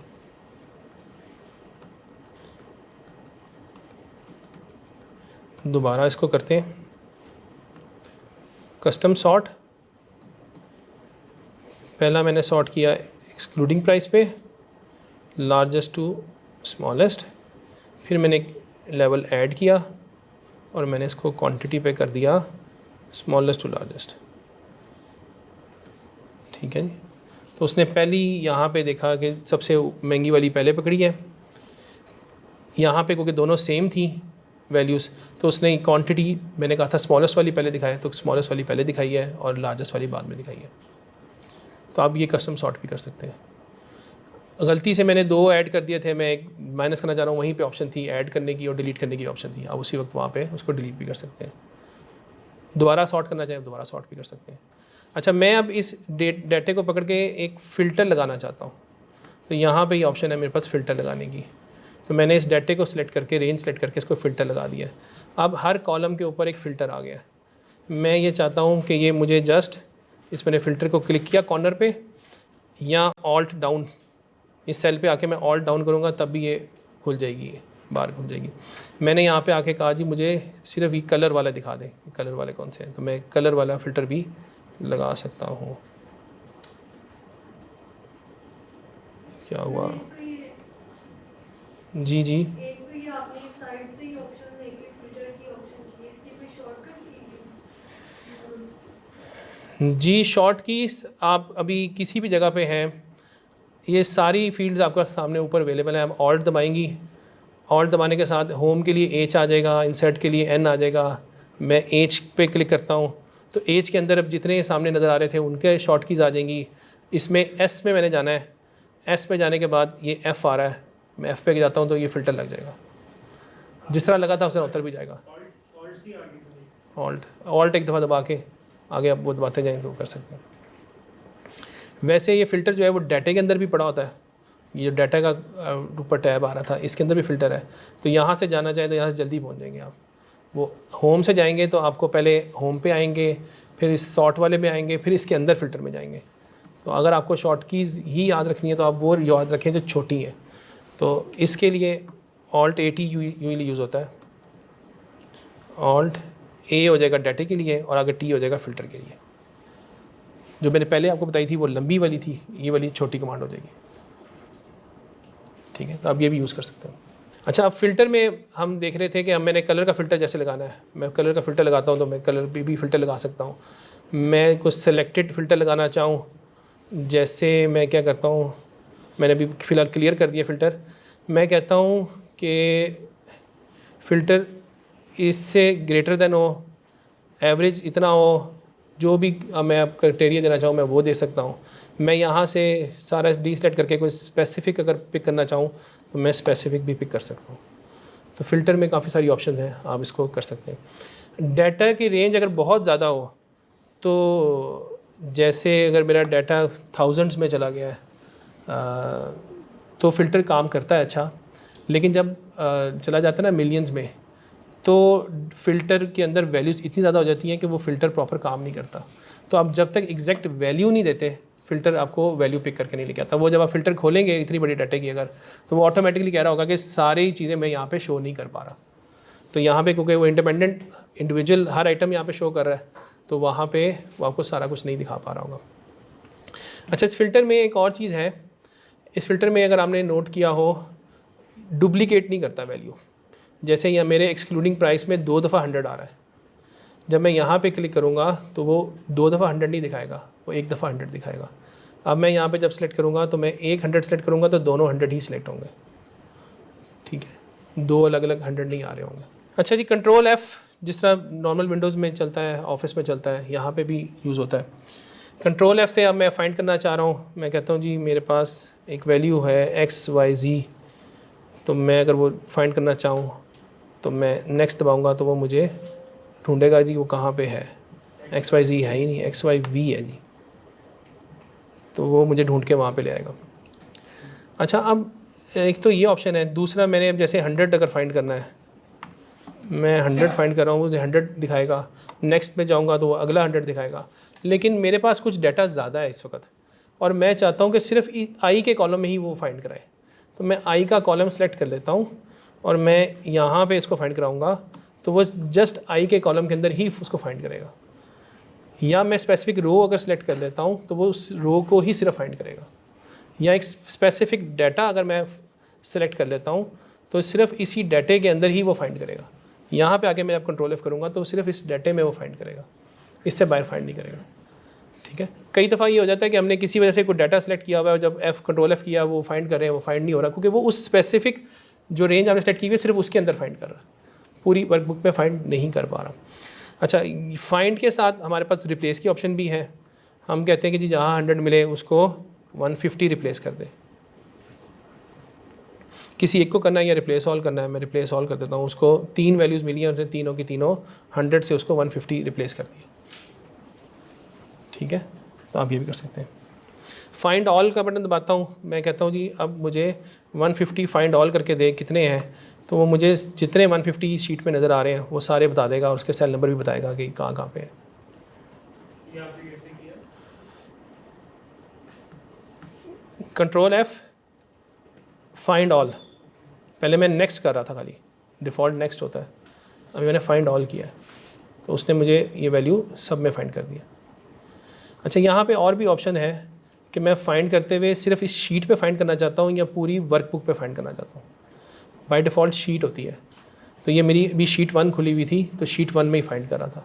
अगर मैं पूरी वर्कबुक में फाइंड करना चाहता हूँ, जैसे मैं कुछ टेक्स्ट का डाटा डाउनलोड करता हूँ वेबसाइट से और वो जब डाउनलोड होता है वो 6-7 शीटों में आजकल आता है, एक शीट पे नहीं होता, और मैंने कोई टेक्स्ट की वैल्यू मेंबर NTN है और मैं उस पर पार्टी ढूंढना चाह रहा हूँ, तो मैं वहाँ पे इसको वर्कबुक करके सेलेक्ट करूँगा तभी वो बाकी शीटों में भी इसको फाइंड करेगा। अदरवाइज़ वो सिर्फ आपको एक एक करके हर शीट पे फाइंड करना पड़ेगा। ठीक है जी। फिर एक और जो यहाँ पे ज़रूरत पड़ जाती है कई दफ़ा कि उसको कहता है जी फार्मूलाज़ में भी उसको फाइंड करना है कि खाली वैल्यूज़ में उसको फाइंड करना है। ठीक है, तो कई दफ़ा होता है कि हम कहते हैं जी क्योंकि फार्मूले के साथ मल्टीप्लाई करके वो आ रही है तो हम फार्मूले को भी फाइंड कर लो कि जहाँ पे 100 अगर फार्मूले की बेस से बन रहा है तब भी वो दिखा दे। ठीक है, और कई दफ़ा ये होता है हम कहते हैं कि नहीं जो एग्जैक्ट वैल्यू वाला होगा फार्मूला वाला तो अलग, हमने कुछ और वर्किंग की हुई है, जो वैल्यू वाला है सिर्फ वो फाइंड करना है। तो आप यहाँ से इसको वैल्यू में भी कर सकते हैं कि वैल्यू वाला ही सिर्फ फाइंड करें। ओरिजिनल वैल्यू है जिसको फॉर्मूला लगा हुआ है। जी जी जी। फिर हम कहते हैं जी मैच केस, जैसे मैंने जब पहले सेलेक्ट किया था, मैंने पहले फाइंड किया था, मैंने फाइंड किया था XYV था। अब मेरा XYV छोटा लिखा हुआ है, जो पीछे वैल्यू लिखी हुई है वो कैप्स में लिखी हुई है। मैं चाहता हूँ एग्जैक्ट मैच वो करे जो एग्जैक्ट केस वाला हो। तो जब मैच केस अगर मैं फाइंड करने की कोशिश कर रहा हूँ तो वो मुझे फाइंड नहीं करेगा, वो कहेगा कुछ भी नहीं मिला। हाँ, अगर मैच केस मेरा ख़त्म हुआ होगा तो वो मुझे उस पर भी ले जाएगा। तो आप केस वाइज भी इसको फाइंड करा सकते हैं और डिफाइंड करा सकते हैं। ठीक है, और फिर ये होता है कि जी मैं कहता हूँ कि जी एग्जैक्ट पूरे मैच कंटेंट्स पूरे मैच हों तो वो फाइंड करे। जैसे कि वैल्यू थी XYZ स्पेस कुछ और लिखी हुई थी तो इसको XYZ वो मिल गई तो उसने फाइंड कर दी, लेकिन वो जब तक पूरा मैच ना हो सेल तब तक वो फाइंड ना करे, तो आप ये भी यूज़ कर सकते हैं। ठीक है जी। अच्छा, पेज लेआउट पे थोड़ी देर के लिए आ जाते हैं। पेज लेआउट पे वही पेज सेटअप वाली ऑप्शन है, आप मार्जिन यहाँ से एडजस्ट कर सकते हैं, ओरिएंटेशन यानी कि आप उसको portrait, landscape, size, printable area आप सेलेक्ट कर सकते हैं। मैं कहता हूँ जी मेरा ये एरिया है सिर्फ प्रिंटेबल एरिया, बाकी जो है वो आपने प्रिंट नहीं करना। तो अब मैं चाहे जहाँ पे भी वर्किंग कर रहा हूँ, कुछ भी कर रहा हूँ, जब मैं इसको देखने जाऊँगा तो वो सिर्फ उतना ही दिखाएगा। अब है तो ये एक्टिव शीट ही, मैंने सिलेक्शन करके नहीं आया हूँ, लेकिन मेरा उस शीट के अंदर प्रिंटेबल एरिया ही उतना है, वो मैंने एरिया फिक्स किया हुआ। ठीक है, तो कई दफ़ा हमें ज़रूरत पड़ जाती है कि हम प्रिंटेबल एरिया फ़िक्स कर लेते हैं कि वर्किंग के दौरान आप यहाँ पे इसी एरिया को ही आपने फोकस करना है, बाकी इर्द गिर्द की जो वैल्यूज़ हैं वो ऑटोमेटिकली उसको इग्नोर कर देगा और आप यहाँ से इसको क्लियर भी कर सकते हैं। ठीक है, अब जब क्लियर करते हैं आपने शायद पहले नोटिस किया वो जितना डाटा उसके पास अवेलेबल होता है ना उन सब का वो प्रिंट बनाने की कोशिश करता है, तो वो इर्द गिर्द का जितना डाटा है उसके मुताबिक वो सारा को डाटा वो प्रिंट बनाने की कोशिश करेगा। अच्छा जी, पेज ब्रेक्स वो नीचे से मैंने आपको बता दिए थे कि कैसे होते हैं, वहाँ से कर लेते हैं। आप बैकग्राउंड को लगाना चाहें, टाइल्स प्रिंट करनी है नहीं करनी है वो आपकी ऑप्शन है। इसकी स्केल फिटिंग कितनी रखनी है, जैसे अभी 75% पे है, जब पीछे कस्टम चेंज करके आए थे, वहाँ से प्रिंटेबल जो व्यू है वहाँ से भी चेंज कर सकते हैं, अब यहाँ से भी आके फिक्स कर सकते हैं। ग्रिड लाइंस आपने दिखानी है नहीं दिखानी प्रिंट में, हेडिंग्स दिखानी है नहीं दिखानी प्रिंट में, खाली व्यू करनी है कि प्रिंट में भी दिखानी है, ये अब सारा कुछ कर सकते हैं। अच्छा, जो ये डाटा अभी आपको नज़र आ रहा है, क्या ये फ्रंट पे दिखाना है या बैक पे दिखाना है, ये यूजली जब लोगोज़ वगैरह आप लगा रहे होते हैं वहाँ पे आपको ज़रूरत पड़ जाती है। अब यहाँ पे फाइल में मैं कोई ऐड करता हूँ पिक्चर, मैं कहता हूँ जी इस डिवाइस से मुझे ये पिक्चर है, अब ये मुझे फ्रंट पे रखनी है, बैक पे रखनी है, किस तरह से करनी है, तो मैं यहाँ से इसका भी लेआउट चेंज कर सकता हूँ। ठीक है, इसकी अलाइनमेंट कैसे करनी है, इसके ऊपर क्लिक करके फॉर्मेट, जैसे कोई आपकी पिक्चर होती है इसका अपना फॉर्मेट भी आ जाता है। अब यहाँ पे भी आके जैसे मैं इसको क्रॉप करना चाहूँ, छोटा करना चाहूँ, मैं इसको क्रॉप भी कर सकता हूँ। मैं कहता हूँ जी सिर्फ इतनी पिक्चर दिखाए, बाकी उड़ा दे, जैसे मैं क्लिक करूँगा बाकी उसने उड़ा दिए। तो मैं इसको क्रॉप भी कर सकता हूँ। मैं इस पर बॉर्डर लगाना चाहूँ, इस पर कोई इफेक्ट डालना चाहूँ, इसकी अलाइनमेंट आगे पीछे करना चाहूँ, काफ़ी कुछ कर सकता हूँ। फ़िलहाल मैं इसको डिलीट कर रहा हूँ। अच्छा जी, थीम अगर कोई मैं इस शीट पे चेंज करना चाह रहा हूँ, मैं थीम भी चेंज कर सकता हूँ। ठीक है, डिफरेंट थीम्स हैं, उसमें आपकी कलरिंग वगैरह भी आ जाती है और चीज़ें आ जाती हैं। यूजली ये एक्सेल में कम यूज़ होती हैं, आपकी वर्ड और पावर पॉइंट वगैरह में थीम ज़्यादा यूज़ होती हैं। अच्छा, हम आते हैं जी इंसर्ट में आ जाते हैं। इंसर्ट वाले टैब में एडवांस लेवल में एक हमारे पास डाटा, जिस तरह भी ये टेबल फॉर्मेट में बना हुआ है, अगर मेरे पास बहुत ज़्यादा डाटा हो और मुझे उसके साथ कुछ एनालिसिस करना है और मुझे कुछ चीज़ें क्लब करनी है, कुछ शो करनी है, कुछ नहीं शो करनी, उसके लिए यूज़ होता है पिवट टेबल। ये हम थोड़ा एडवांस लेवल पे देखेंगे कैसे होता है। तो आप पिवट टेबल भी इंसर्ट कर सकते हैं, लगा सकते हैं। आप पिक्चर्स ऐड करना चाह रहे हैं, पिक्चर ऐड कर सकते हैं, लोगोज़ हैं और चीज़ें हैं वो ऐड कर सकते हैं। आप शेप ऐड करना चाह रहे हैं, या आपके पास डिफ़ॉल्ट शेप्स हैं काफ़ी सारी, जैसे मुझे किसी वजह से यहाँ पे राउंडिंग करना चाह रहा हूँ, मैं कहता हूँ जी ये फिगर राउंड हो जाए, इसमें मैं फिलिंग इसकी ख़त्म कर दूँगा। ठीक है, इसकी आउटलाइन का मैं कलर चेंज करना, रेड करना चाह रहा हूँ। आउटलाइन छोटी है, मैं चाहता हूँ जी इसकी वेटेज थोड़ी ज़्यादा हो जाए, मैं इसका वेट यानी कि मोटाई, मैं इसकी वेटेज बढ़ा रहा हूँ, मैं ये भी कर सकता हूँ। आप जब इसका प्रिंट प्रीव्यू देखेंगे उसमें इस तरह से आ रहा होगा। आप शेप भी ऐड कर सकते हैं। शेप में ये हो सकता है कि एक फिगर दूसरी फिगर को नज़र, वो आप एरो लगा रहे हो, कुछ और चीज़ें कर रहे हो, काफ़ी सारी शेप्स अवेलेबल हैं, आप ये सारे शेप्स यूज़ कर सकते हैं। जैसे ये एरो है, मैं कहता हूँ यहाँ से ये मुझे एरो दिखाना है। अभी ये ब्लू है, मैं इसकी आउटलाइन चेंज करके इसको ब्लैक करना चाह रहा हूँ, इसकी मोटाई चेंज करना चाह रहा हूँ, इसका एरो चेंज करना है मुझे, मैं एरो का साइज़ इस साइड से इस साइड पे करना चाह रहा हूँ। आप काफ़ी कुछ कर सकते हैं। ठीक है, ये सारा कुछ आप इंसर्ट पे कर रहे हैं। इसके अलावा मेरे पास डाटा है, मैं डाटे के डिफरेंट चार्ट बनाना चाह रहा हूँ। जैसे मेरे पास ये डाटा है, इसका टोटल बन रहा है ये। ठीक है, मैं इसका चार्ट बनाना चाहता हूँ।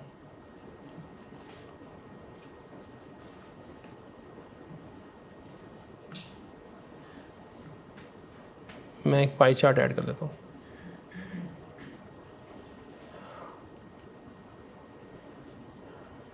ये इसी डाटे का इसने चार्ट बना दिया है। अच्छा, अब बना तो दिया, अब आपको पता नहीं चल रहा ये क्या है।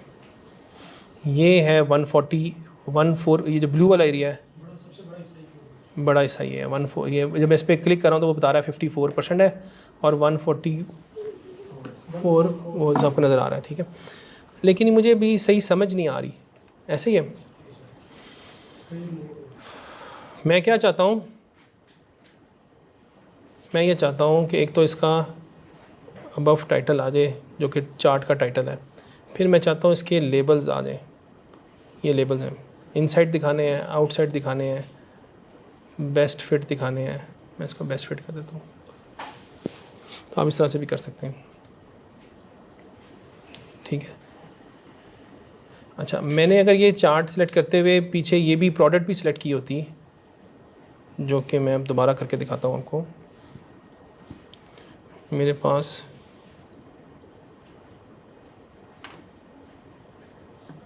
मैंने ये 2 कॉलम सेलेक्ट किए हैं, 2 हिस्से सेलेक्ट किए हैं। एक यहाँ पे प्रोडक्ट सेलेक्ट किया है और कंट्रोल दबा के मैं आया हूँ और मैंने ये अगला हिस्सा भी इतना ये भी सिलेक्ट कर लिया है।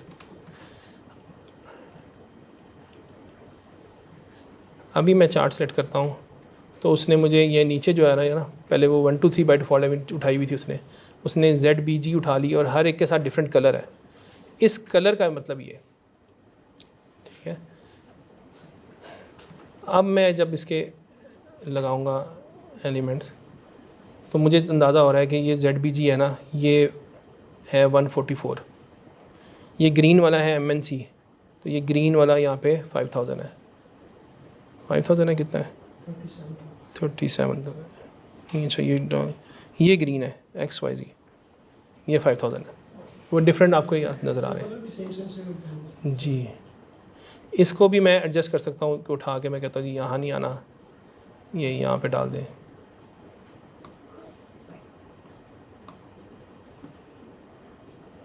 डिफरेंट काम कर सकते हैं आप। तो आपके पास डिफरेंट चार्ट्स हैं, सिर्फ पाई चार्ट नहीं है और भी है। वो डाटे के मुताबिक आपके रिक्वायरमेंट के मुताबिक बार चार्ट बना सकते हैं और चीज़ें बना सकते हैं। आप यहाँ से सारे चार्ट हैं। मैं डाटा सेलेक्ट करता हूँ, मैं रिकमेंडेड भी अगर करूँ तो वो मुझे 2-3 वैसे ही रिकमेंड कर देता है कि इसमें से कौन सा बनाना चाह रहे हैं। सही मल्टीपल डाटा सेट्स एक टाइम पे कैसे सेलेक्ट कर रहे हो जी, जो मल्टीपल डाटा सेट्स हैं वो आप कैसे सेलेक्ट करते हैं? सर ये जो दो टेबल आपने सेलेक्ट किए हैं, जैसे आपने शिफ्ट दबा के वो पूछ रहे हैं। अच्छा मैं दोबारा बता देता हूँ आपको। अच्छा जी, मैं इसको फ़िलहाल फिर साइड पे कर देता हूँ। अच्छा, अब चार्ट का एक और जो फ़ायदा होता है वो ये होता है कि वो जब डाटा मेरा अपडेट होता जाएगा ऑटोमेटिकली चार्ट ऑटोमेटिकली अपडेट होता जाएगा, ठीक है, डिपेंडिंग के उस डेट रेंज में वो। अब मैंने सेलेक्ट करने के लिए पहले मैंने ये सिलेक्ट किया सिंपल, कंट्रोल दबा के रखा और मैं नेक्स्ट जगह जाके मैंने वो भी उसको सिलेक्ट कर लिया। शिफ्ट दबा के करूँगा तो वो बीच वाला सारा डाटा सेलेक्ट कर लेगा, ठीक है। तो आप खाली कंट्रोल दबा के जब वहाँ पे जाएंगे तो आप सिलेक्टेड एरिया को सिलेक्ट कर सकते हैं जी, ठीक है जी।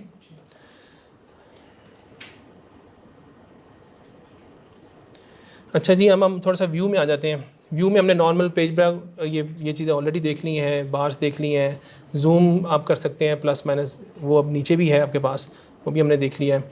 यहाँ पे जो चीज़ डिस्कस करने वाली थी वो थी फ्री स्पेन्स। मेरे पास डाटा थोड़ा ज़्यादा है, मैं कोई और डाटा खोल लेता हूँ। ये डाटा है,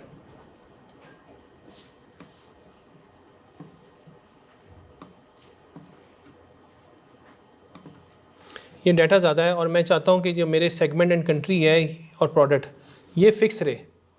मैं जब आगे जाऊँ तो ये यहाँ पे मौजूद रहे, मुझे पता चले कि कौन सा, क्योंकि मैं जब आगे जाता हूँ तो मुझे पीछे वाला पता नहीं चलता कि क्या हुआ। तो मैं क्या करूँगा, मैं इस स्टेज पे आके मैंने जहाँ पे इसको फ़िक्स करना है, मैं चाहता हूँ कि ऊपर वाला हेडिंग भी एक आए और इससे पिछला सारा डाटा आ रहा हो। यहाँ पे आके मैं व्यू में आया हूँ, फ्रीज पेन्स में आया हूँ और मैं इसको फ्रीज़ कर दूँगा। अब क्या होगा, मैं जब आगे जा रहा हूँ तो उसने उसको फ्रीज़ कर दिया, लेफ़्ट वाला मेरे भी फ्रीज़ हो गया और जब मैं नीचे जा रहा हूँ तो वो टॉप वाला भी एक मैंने जो रखा था वो भी फ्रीज़ हो गया।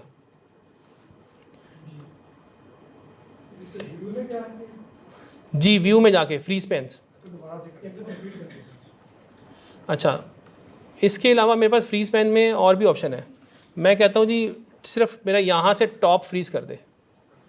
मैंने जस्ट टॉप पे क्लिक किया तो वो मेरा टॉप फ्रीज़ कर रहा है। अब मैं जब राइट जा रहा हूँ तो मेरा राइट वो लेफ़्ट वाला फ्रीज़ नहीं किया उसने, ठीक है। मैंने पहले वाला जो फ्रीज़ किया था वो मैंने एग्जैक्ट पोजीशन का फ्रीज़ किया था कि इस जगह पे अनफ्रीज़ कर दे उसको, तो फ्रीज़ कर दे।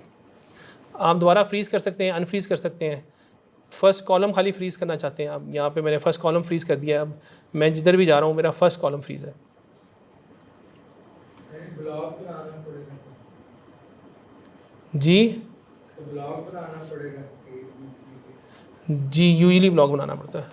अच्छा, इसमें एक और चीज़ होती है, मेरे पास डाटे में ऊपर भी डाटा था लेकिन मैं फ्रीज़ इस तरह करना चाह रहा हूँ कि मैंने अगर अभी यहाँ पे फ्रीज़ किया तो मेरे पास ऊपर वाली जगह ज़ाया हो रही है। मैं चाहता हूँ कि ये बिल्कुल टॉप पे पहुँच जाए फिर मैं फ्रीज़ करूँ। तो मैं इसको एक दफ़ा टॉप पे पहुँचा दूँगा, फिर यहाँ पे आके मैं इसको फ्रीज़ करूँगा तो ये उस तरह फ्रीज़ हो जाएगा जैसे पहले था। अदरवाइज़ क्या होगा कि वो ऊपर वाला वाइट वाला पोर्शन वो हर दफ़ा वो भी फ्रीज़ रहेगा। ठीक है। अच्छा, मेरे पास मल्टीपल फाइल्स हैं इस वक्त खुली हुई, मैं उसको डिफरेंट फॉर्मेट में देखना, तो मैं हॉरिजॉन्टल पे देखना चाहता हूँ कि जी ये भी नज़र आए और वो भी नज़र आए, तो मैं उसको हॉरिजॉन्टल कर सकता हूँ। यहाँ से अरेंज ऑल हो जाती है। मैं कहता हूँ कि नहीं, मुझे वर्टिकली दिखा दे दोनों फाइल्स साइड बाय साइड, तो मुझे वो वर्टिकली दिखा रहा है। मैं 2 फाइल्स पे काम कर रहा हूँ, एक मैं वहाँ पे भी कुछ देखता जा रहा हूँ, यहाँ पे भी कुछ काम करता जा रहा हूँ, तो आप ये भी अरेंज कर सकते हैं। ये अरेंज की ऑप्शन है यहाँ पे, मैं अरेंज कर सकता हूँ अपनी फाइल्स को, कि जो मेरी विंडोज़ खुली हुई हैं एक्सेल की, मैं उनको अगर साइड बाय साइड देखना चाह रहा हूँ, ऊपर नीचे देखना चाह रहा हूँ, तो मैं उसको एडजस्ट कर दूँगा। स्प्लिट डिफरेंट है। स्प्लिट जो होता है वो एक ही शीट के अंदर आप बाइफिकेशन करते हैं, ये डिफरेंट फाइल्स की आप अरेंजमेंट कर रहे हैं।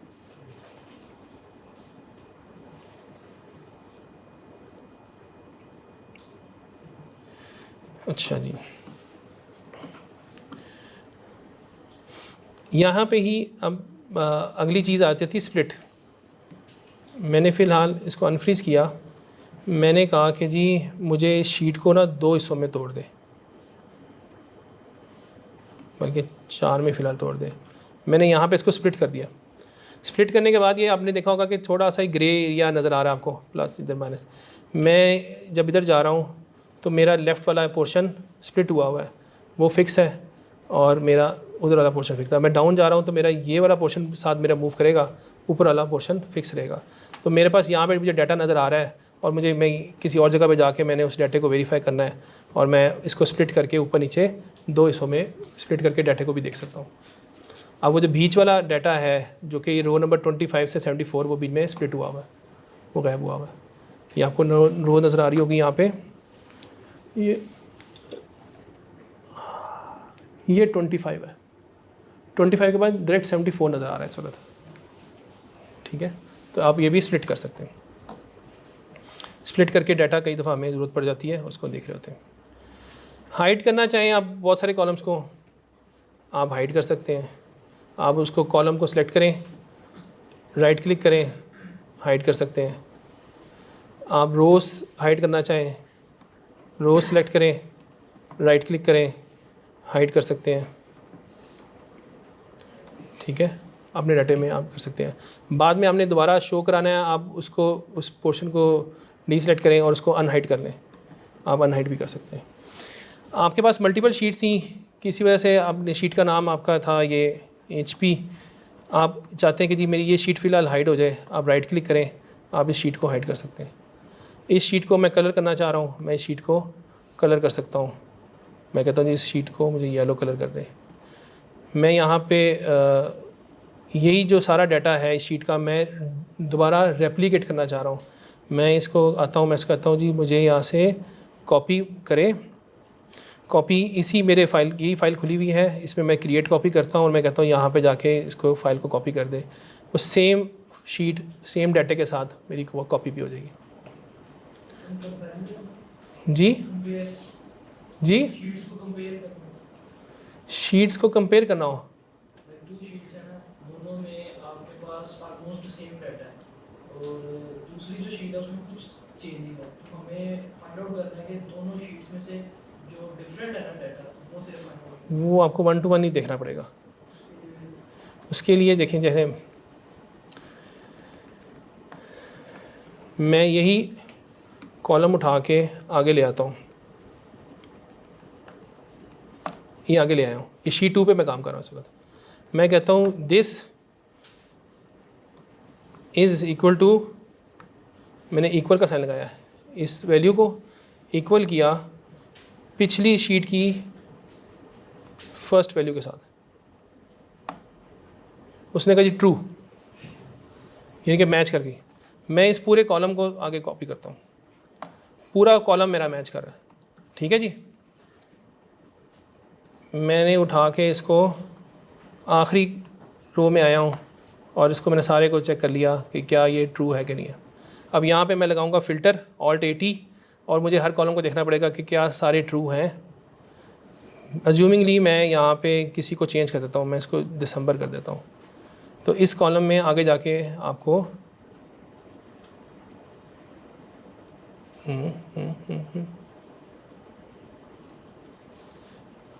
नहीं, मुझे करना ये चाहिए था, उसने इसमें मैंने टेबल बनाया हुआ था, उसने टेबल की वैल्यू उठाई है। A8 को करना चाहिए था कंपेयर। मैं इसको करता हूँ is equal to A8 is equal to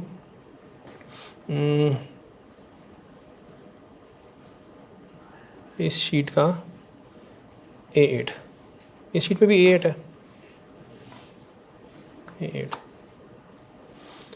ये मेरे इस शीट का A8 उस शीट के A8 के साथ कंपेयर कर रहा है, शीट 1 के A8 के साथ। इसको मैंने टोटल कॉपी किया तो यहाँ पे मुझे इसने बता दिया कि यहाँ पे ये वैल्यू फॉल्स है। ठीक है जी, जी हाइड की थी वो देखना चाहते हैं, अब नीचे आए, राइट क्लिक करें, अनहाइड शीट कर लें, जितनी हाइड हुई है नज़र आ रही होंगी उसको ओके करें, जो सी शीट देखना चाहते हैं बस देख लें। 5 मिनट और, ठीक है।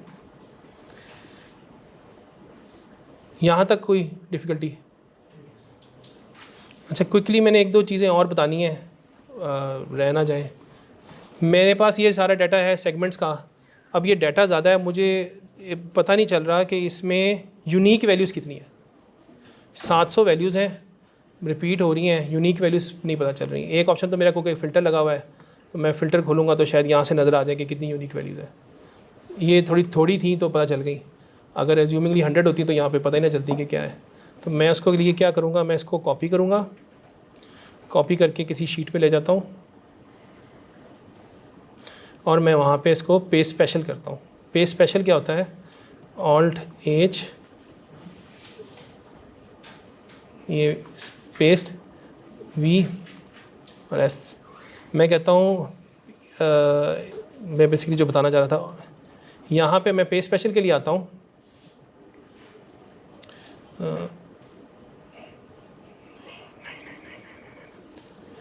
पेस्ट स्पेशल करता हूँ और मेरे पास ऑप्शन आ जाती है कि मैंने जो पेस्ट करना है वो किस तरह से करना है। सारा डाटा पेस्ट करना है, जस्ट फार्मूलाज पेस्ट करने हैं, वैल्यूज़ पेस्ट करनी है, फॉर्मेट्स पेस्ट करने हैं, काफ़ी चीज़ें मेरे पास हैं, कमेंट्स पेस्ट करने हैं, क्या मैंने पेस्ट करना है।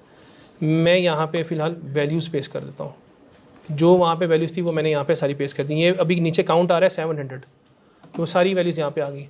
मेरे पास यहाँ पे डाटे का फील्ड है, डाटे के अंदर मेरे पास है रिमूव डुप्लीकेट्स। मैं रिमूव डुप्लीकेट करूँगा, उसने कहा जी इस कॉलम सी के सारे को करें, मैंने कहा जी करें। उसने करने के बाद मुझे बता दी कि 695 डुप्लीकेट्स थी, 5 यूनिक वैल्यूज़ आ गई। ठीक है, तो आप रिमूव डुप्लीकेट भी कर सकते हैं। अच्छा, अब यहाँ पे मेरे पास डाटा आ गया रिमूव डुप्लीकेट करके।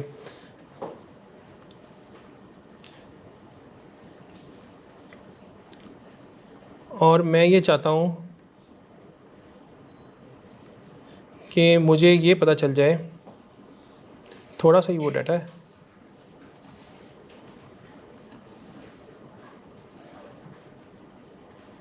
मैंने यहाँ पे इसको पेस्ट किया।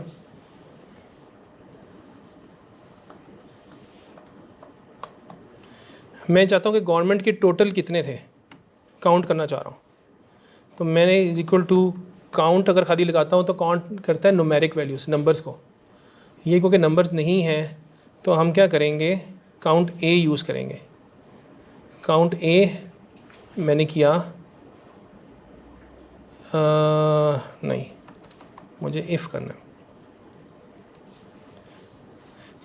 मैं चाहता हूँ इफ़ के साथ कि काउंट इफ़, एक काउंट है कि सिंपल मैं काउंट कर रहा हूँ, ठीक है, वो तो मैं डायरेक्ट उसको कर रहा था तो काउंट हो जाता है। लेकिन मैं चाहता हूँ कि जहाँ पे सिर्फ गवर्नमेंट आए मुझे वो काउंट करके बताए, ये मैं कंडीशन लगा रहा हूँ। तो मैं काउंट इफ़ लगा देता हूँ जी, दोनों को कर लेगा। काउंट इफ़ मैंने किया, मैंने रेंज ली, रेंज लेने के बाद मैंने उसको कंडीशन बताई कि जी ये इस क्राइटेरिया पे पूरा उतरता हो, तो उसने मुझे बताया कि ये 300 टाइम्स आ रहा है। यही मैं बाकियों पे भी अप्लाई कर देता हूँ, तो उसने मुझे बता दिया कि जी कौन से कितनी दफ़ा आ रहा है। अच्छा, मल्टीपल कंडीशन लगानी हो तो एक और फॉर्मूला है काउंट इफ्स, उस पर आप डिफरेंट कॉलम में डिफरेंट वो कंडीशन लगा सकते हैं, वो मल्टीपल कंडीशंस हो जाएंगी। मल्टीपल कंडीशन हो जाएंगी। सिंपल काउंट जो है वो न्यूमेरिक को कर रहा होता है, जैसे मैं अगर इसको सबको काउंट कर रहा होता तो उसने मुझे बता दिया कि 700 काउंट है। अगर मैंने इस पर ये लगाने की कोशिश करूँगा तो यहाँ पे क्योंकि न्यूमेरिक वैल्यूज़ नहीं है तो उसको समझ नहीं आएगी, वो नहीं काउंट करेगा। तो इसके लिए मैं लगाऊंगा काउंट ए, तो वो काउंट ए करूँगा तो जो नॉन न्यूमेरिक वैल्यूज़ हैं उनको भी काउंट कर देगा। ठीक है जी। अच्छा, अब मेरे पास ये कुछ डाटा लिखा हुआ था दूसरी शीट में। मैं ये चाहता हूँ कि ये जो लिखा हुआ है ये प्रॉपर केस में या अपर केस में हो जाए, सारे ये सारे अपर केस हो जाए। तो मैं क्या करूँगा, इज़ इक्वल टू अपर, इसको सेलेक्ट किया, ये सारे अपर हो जाएंगे। ठीक है, इसी को मैं नीचे कॉपी पेस्ट कर लूँगा तो ये सारे अपर में चले जाएंगे। इसी को मैं कॉपी करने के पास इसको पेस्ट स्पेशल करके खाली इसको वैल्यूज़ की तौर पे पेस्ट कर दूँगा तो वो फार्मूला ख़त्म हो जाएगा और ये सारा का सारा अपर केस में रह जाएगा। मैं इसको लोअर केस करना चाहता हूँ, मैं लोअर लिखता हूँ, इसको सेलेक्ट करता हूँ तो ये मेरा लोअर हो जाएगा। ठीक है, इसी को कॉपी करके मैं इसको पेस्ट स्पेशल कर लेता हूँ, वैल्यूज़ में कन्वर्ट कर देता हूँ तो वो फार्मूला ख़त्म हो गया। ठीक है, तो ये लोअर वैल्यूज हो गई। इसी तरह एक होता है प्रॉपर। हाँ, मैं करता हूँ प्रॉपर सेलेक्ट करता हूँ तो प्रॉपर क्या करेगा, जैसे अगर इसका नाम होता संडे मंडे संडे मन, तो वो हर एक का जो पहला लफ्ज़ है उसको बड़ा कर देगा, बाकी को छोटा रखेगा, प्रॉपर केस में ले आएगा। यहाँ पे नाम था जी उमर,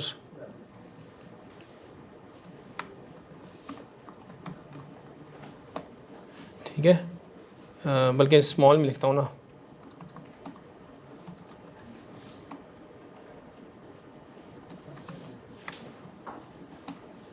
उसने क्या किया, जो पहला हर एक का लफ्ज़ है वो बड़ा कर दिया है, बाकी छोटे कर दिए। ये प्रॉपर केस कहलाता है। तो ये प्रॉपर केस में जी जी वो हाँ वो करेंगे।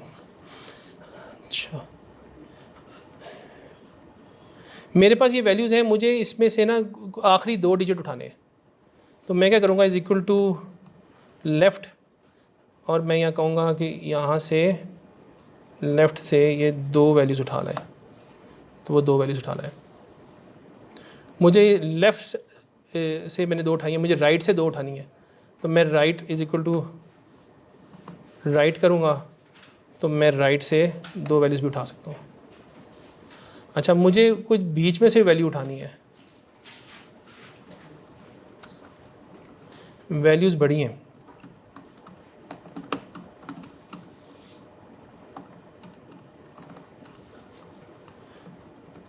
मैं लगाऊंगा मिड। मैं मिड में कहूँगा कि वैल्यू तीसरी वैल्यू से शुरू करे और 2 वैल्यूज़ ले आए। वो हर तीसरी वैल्यू से उठाएगा और 2 वैल्यूज़ मुझे यहाँ पे शो कर देगा। तो आप ये भी कर सकते हैं। आप इस शीट पे काम कर रहे हैं, आप कहते हैं कि जी मुझे जो है ना वो आज का दिन, आज की डेट वो हमेशा शो करता जाए।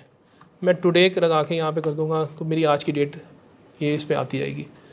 डेली बेस पे जब ये शीट खुलेगी वो नेक्स्ट डेट अपने आप ऑटोमेटिकली आ गई होगी, टुडे आ गई होगी। इसी तरह टुडे के साथ आपके पास ऑप्शन और भी आ जाती है। टाइम की अगर मैं करता जाता हूँ, मैं कहता हूँ टाइम भी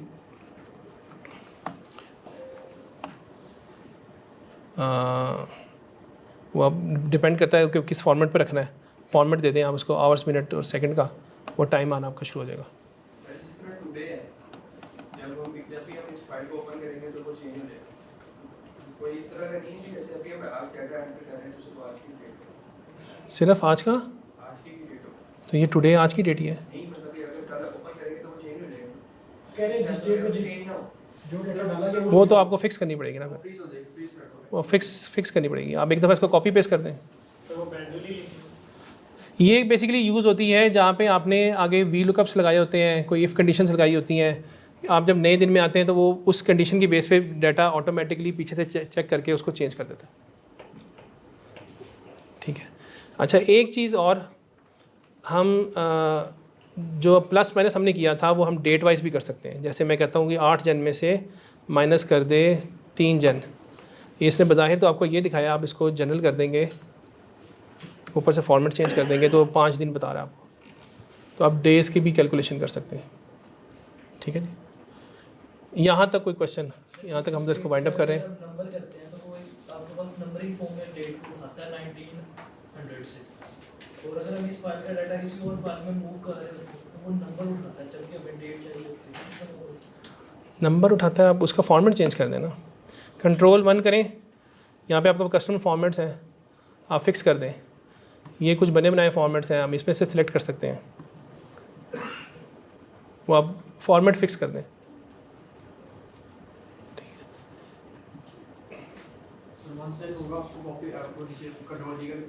जी, वो तो ऑलरेडी हम कर चुके हैं। ठीक है सर, यहाँ तक इसको कंक्लूड करते हैं जी। बहुत शुक्रिया। कोई क्वेश्चंस? कुछ सीखने को मिला?